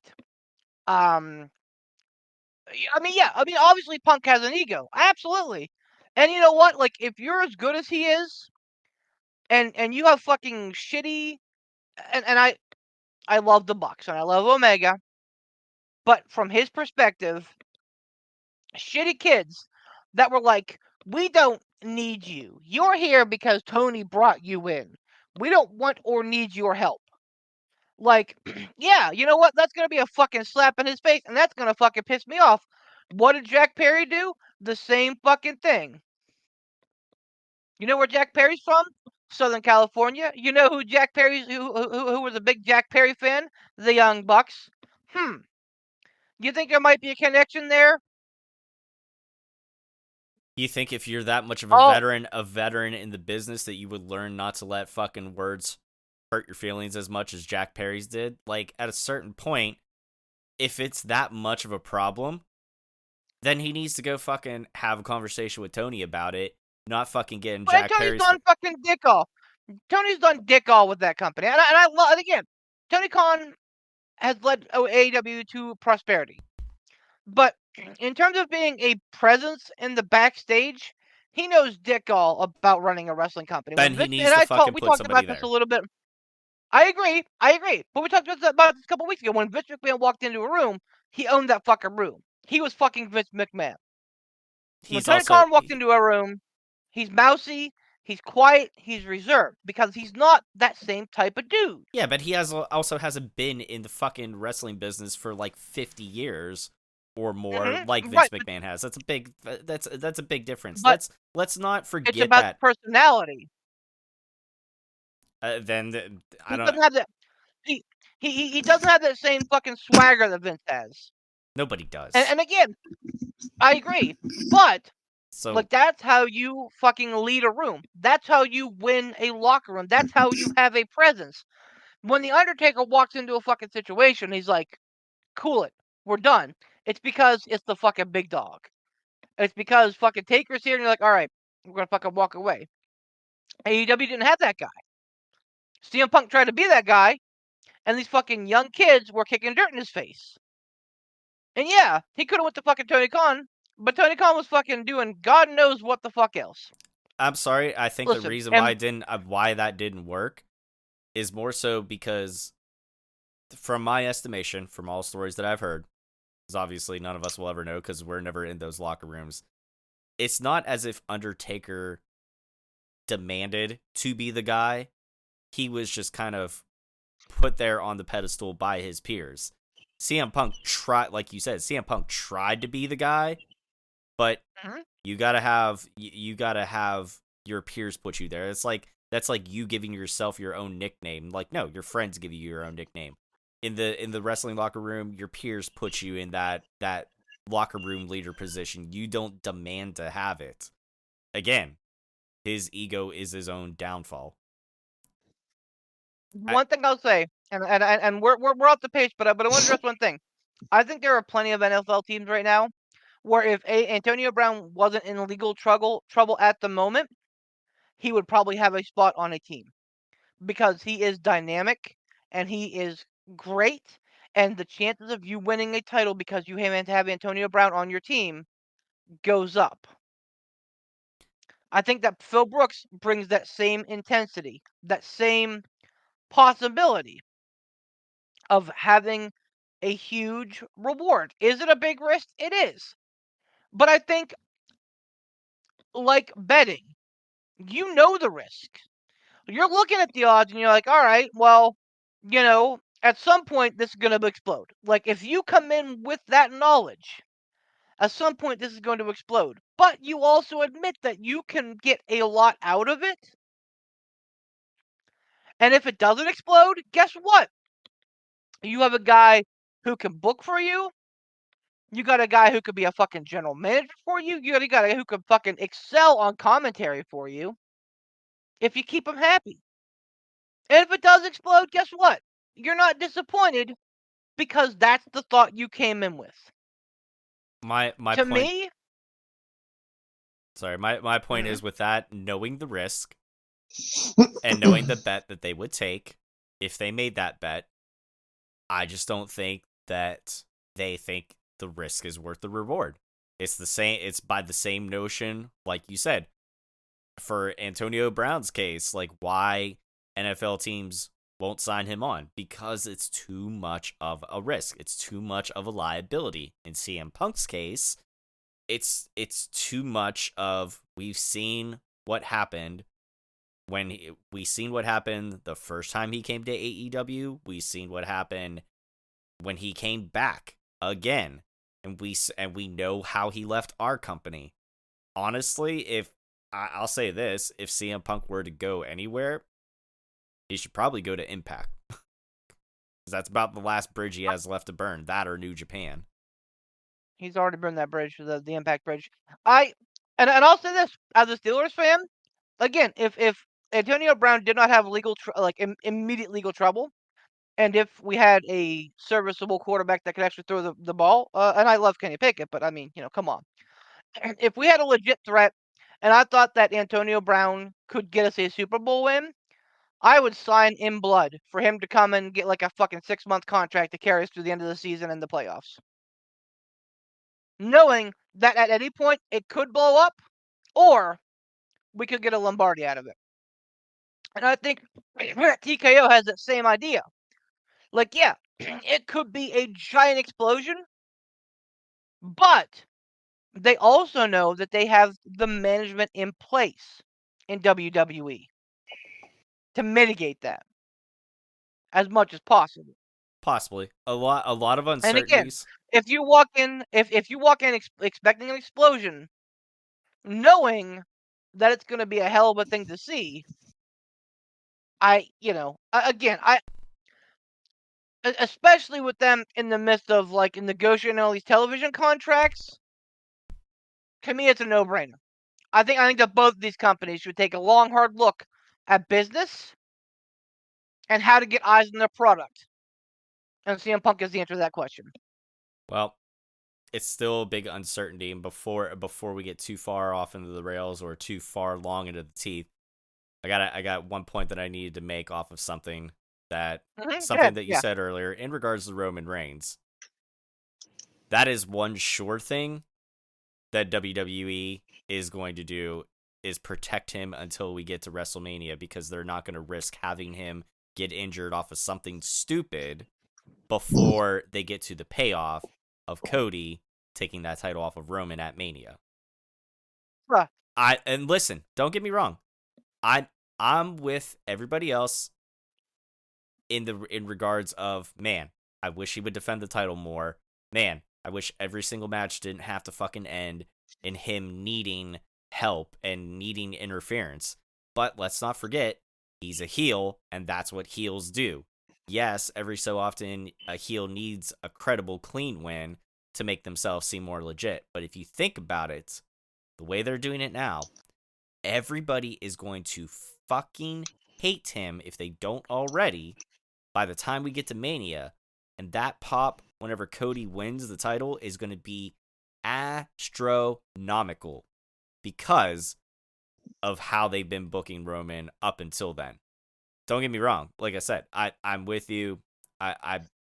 It's gone from the, all right, yeah, I wanna chant along the acknowledge me and throw up the one because he's so good at being a heel, to I'm getting fucking sick of getting the same shit from him every time we get a match when we only see him once every fucking 6 months.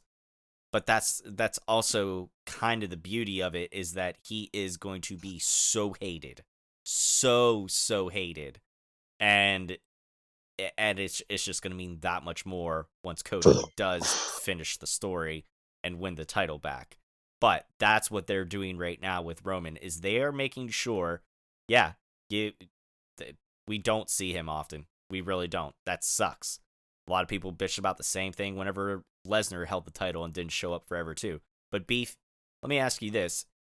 If you could work a quarter of the schedule that you had to work, if you only had to work 1 day a week and still make the same amount of money that you're making working 5 days a week, would you do it? I'm gonna put it on Roman. I don't fault Roman at all. Absolutely not. Okay. I'm just putting that out there. So keep that in mind. That's what they're doing. They're protecting their asset. They're protecting one of their biggest assets that they have in the company right now. That's what they're doing. Whether we agree with it or not, the biggest goal they have right now is get Roman to Mania. That is fucking priority number one for WWE right now. Poot, we've done a lot of talking, so I want to hear from you guys on this one. About Roman? Uh-huh.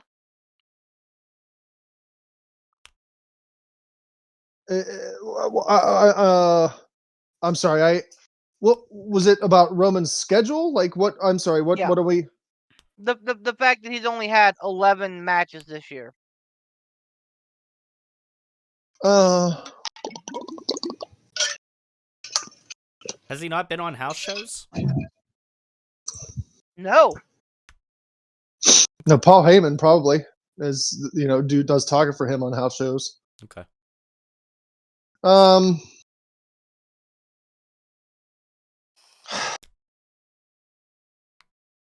almost kind of feel like they're trying to repeat what they did with Brock Lesnar. Maybe I'm very far off, but like that's what I envision, because when Brock had his big title run, he was hardly ever there. Paul Heyman was there a lot. Brock showed up every once in a while, didn't wrestle on the weeklies. He would show up and stand there with Paul Heyman. But Paul Heyman did most of the talking, and Brock was gone a lot when he had the title. And I almost kind of think that they're just doing a rinse and repeat with Roman Reigns, saying like, well, it worked with Brock Lesnar, so why can't it work with Roman Reigns? Like, we'll treat them the same. I don't know if that's what people want. I don't think that's what people want.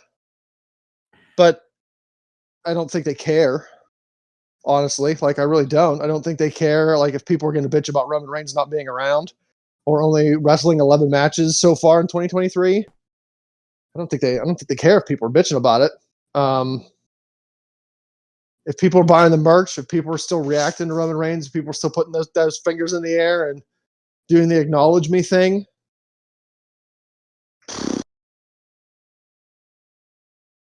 I like to see champions wrestle more, but that's me though. Like I don't speak for everybody, and not everybody's the same. I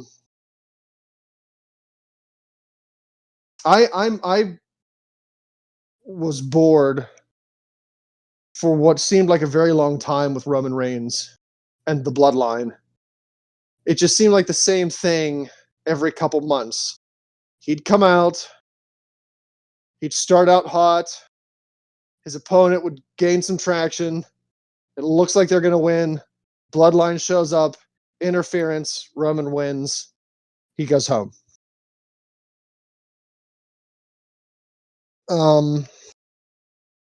I got real bored with that, but then they incorporated the whole Sami Zayn gimmick into it, and I feel like that really reinvigorated the Bloodline storyline.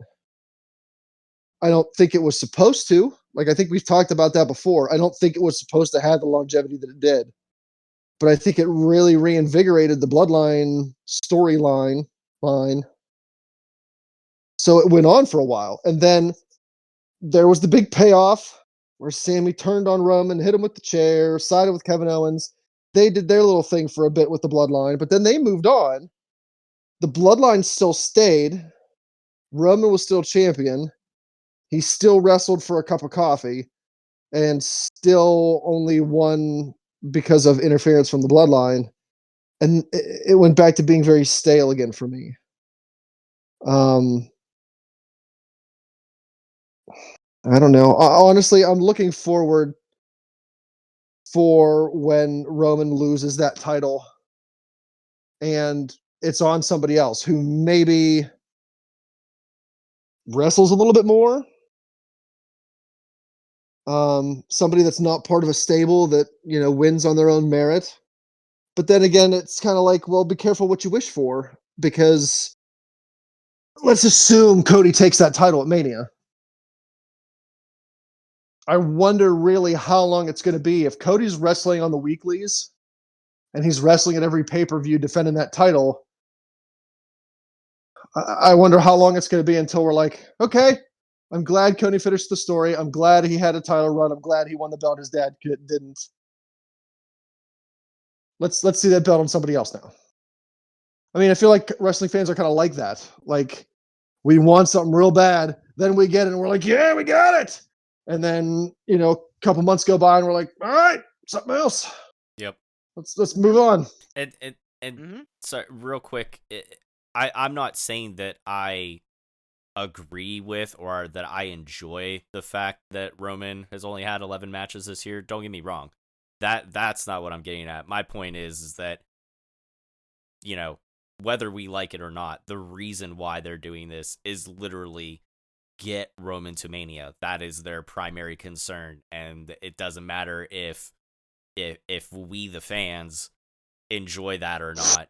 The fact of Roman having only 11 matches this year, it's out of necessity in their eyes. That's why. That is their goal. Get him to Mania, keep him healthy until then, and then finish up this story at Mania.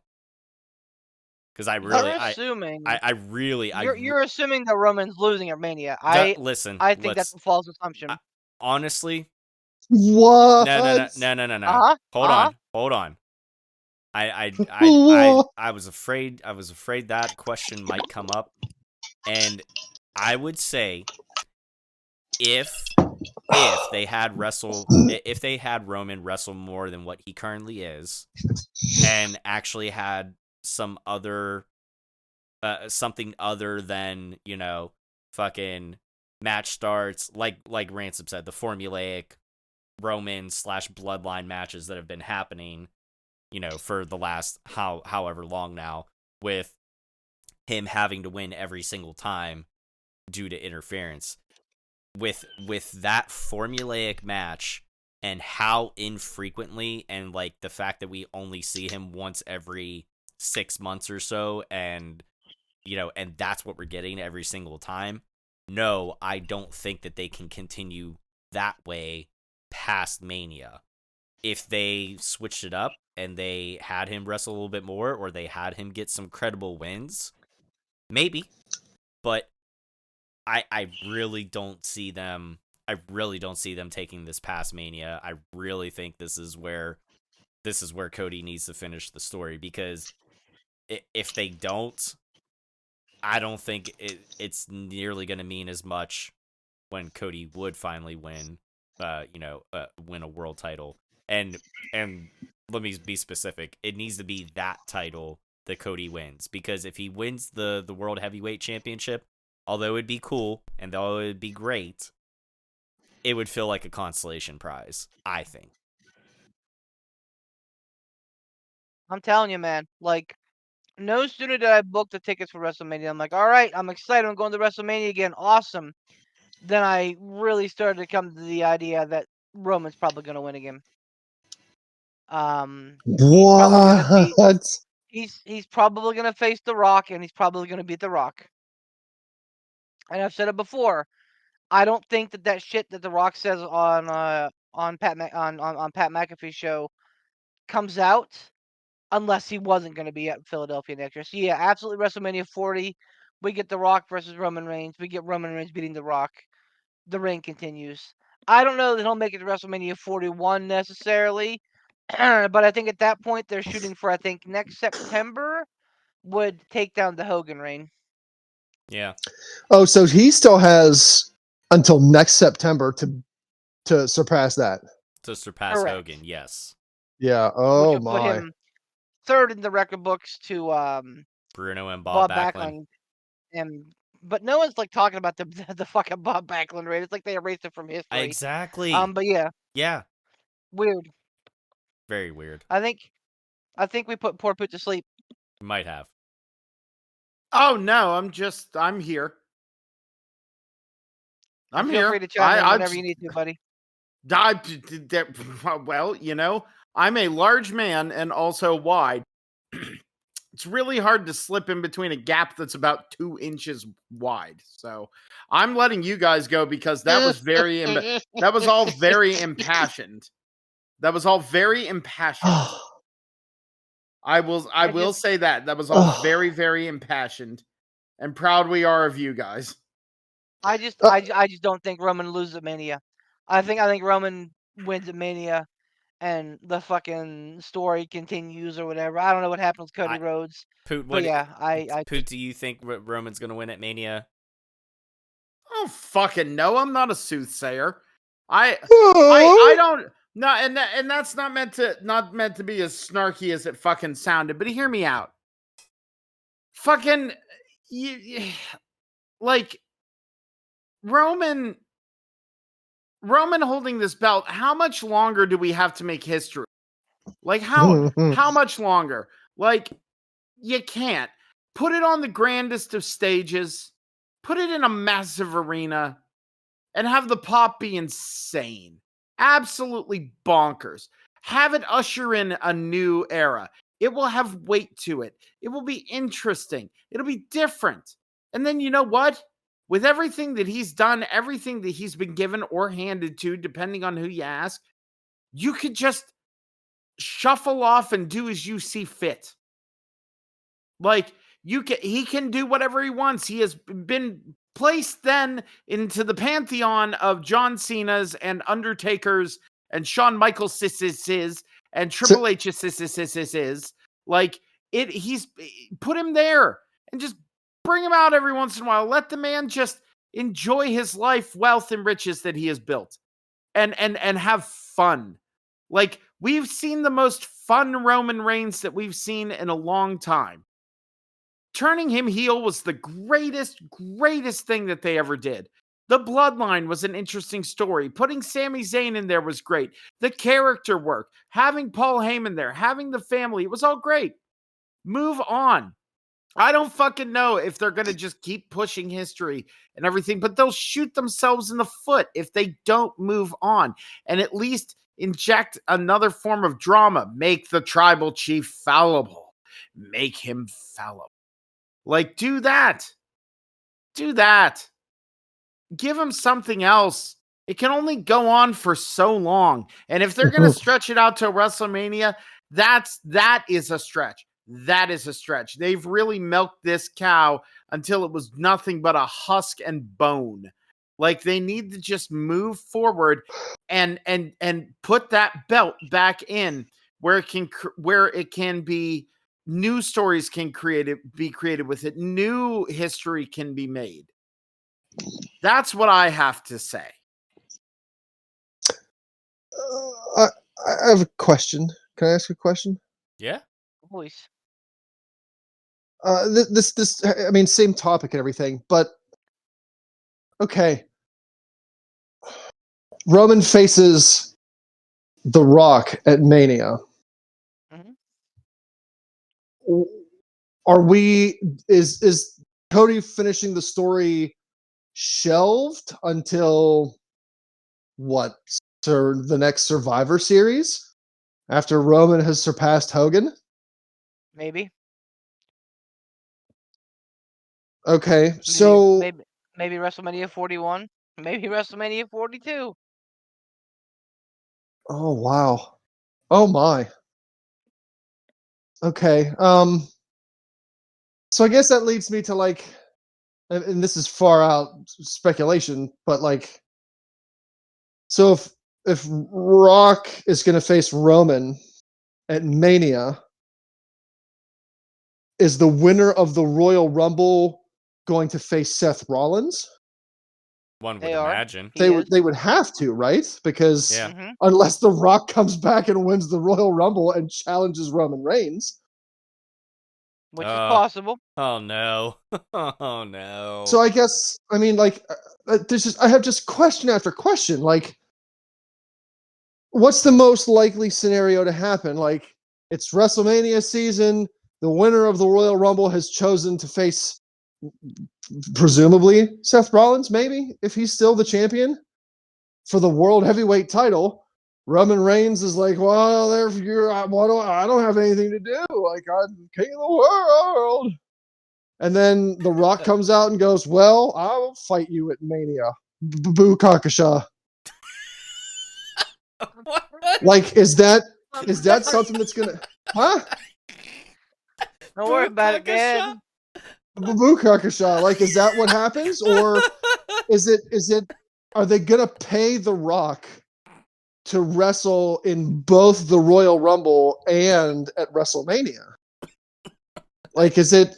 Because one would have to assume, like, okay, if Cody doesn't win the Royal Rumble, which he won't, and whoever wins the Royal Rumble goes, I'm fighting for the World Heavyweight Championship, because, which will be Gunther. Let's face it, I have a hell of a lot better chance at winning that than I do at beating Roman Reigns, because bork. Like, everyone would have to assume at that point, since it's not Cody winning the Rumble, whoever won it has decided to face Seth Rollins. Wouldn't it be kind of a foregone conclusion, like, oh, well, this completely sets up The Rock versus Roman? It's possible, but... Because there's like, who would think... I'm sorry, go, you started talking, I'm sorry, go ahead. No, it's... I mean, all I wanted to add to that is that sometimes even if you have an idea of what the ending to a story could be, it doesn't necessarily make it a bad thing. Like, sometimes just because something is predictable doesn't necessarily make it a bad thing, much like how we talk about the AEW pay-per-views, like, Yeah. But there is a workaround, I think. Even if Cody doesn't win the Royal Rumble, you could have whoever wins the Royal Rumble end up deciding to challenge for the World Heavyweight title, because, like you said, they figure, well, I'm not going to bother against Roman Reigns because I already know how that's going to be, so fuck that noise. But then you also have, wait, is Elimination Chamber still happening after the Rumble this year? Sure is. Okay, so then you have one of the Chamber matches be for an opportunity to face Roman, and Cody gets his name thrown in the hat there. So that's how Cody could win that, not necessarily win the Rumble, still challenge Roman if you decide to go that route. If they're not going to go with Rock versus Roman. I really think, though, for how they're booking Roman right now and everything like that, I think they're going to try to get, regardless, they're going to, their plan and their goal is get him to Mania unscathed and then do whatever they're going to do. I hope it's Cody versus Roman. I don't want to see The Rock come back and face Roman, because we know how that'll end up. And I will agree with the notion that if Roman does not lose and he continues to hold on to that title after WrestleMania, by the end of that night, he ain't losing it until he surpasses Hogan's record.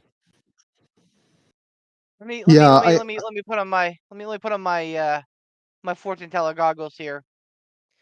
I think at WrestleMania we see Roman versus The Rock. I think we see Gunther versus Seth Rollins. I think we see LA Knight versus Logan Paul. I think that those three things at this point are kind of etched in stone. I think we also see Raquel beating Rhea, and we see Jade Cargill versus Bianca Belair. Interesting. Each of those two matches are for the respective women titles of the brands. Okay. Does the Money in the Bank briefcase factor into any of those matches at Mania? Ooh. No. In your Soothsayer goggles. I think it's burned before then. Before? Yep. And he loses. Yep. I mean, we're assuming that it's still going to be Damian. I get this. I don't know. Like, part of me really thinks that Finn's somehow gonna weasel it away. But yeah, regardless, I think that he's not gonna. I mean, if he does, I think Seth gets it back. there's an outside possibility that Priest beats Seth at like Royal Rumble, and then Gunther beats Priest as a face. I think that people would really react to Gunther as a face. I think that's a weird thing to say, but I think it's absolutely something that could happen.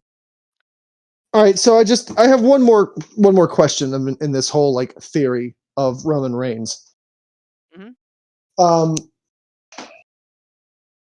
Is the only way Roman Reigns continuing on as champion after WrestleMania? Does that only happen if he faces The Rock at WrestleMania? If he faces Cody at WrestleMania, Cody wins. So there's no chance that Roman beats Cody at Mania.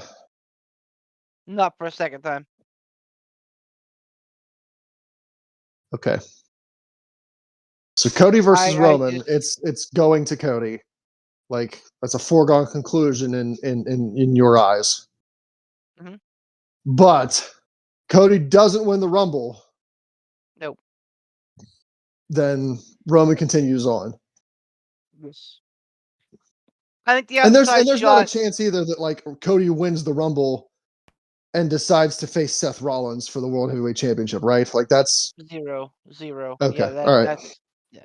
I think honestly, the other direction that they could go is Cody loses the Rumble at like the last minute, and then wins the Elimination Chamber to face Reigns. I think that happens if the whole thing with The Rock doesn't pan out like it did last year.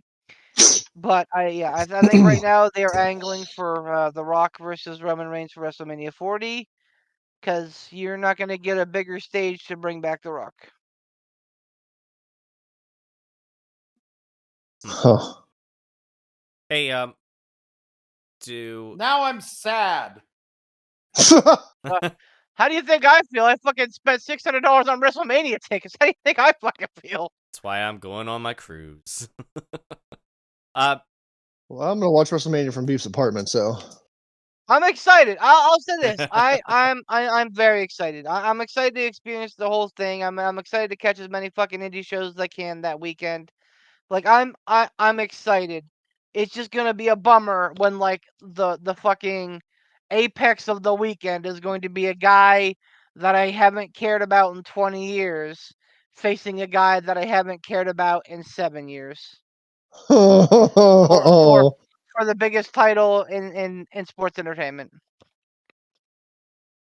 I have something that I care about. Jeez. Stump the Chumps. How How many do we have in the queue? I know it's late now, but I wanted to see if we only have one in the chute, maybe we could save that for after picks next week or something. We have two. Ooh. One from Ryuk from a few weeks ago that included multiple emails, so I don't know, and then one from Pat. Oh. I almost feel like we could probably. Go ahead. I'm gonna be the bummer, and I'm gonna say it's late. That's fine. Yep, I agree. That's perfectly fine. I wanted to have an idea of what we had in the shoot for next week in case we have time to do it then. I know it was getting late tonight, so yeah. Groot. Proot.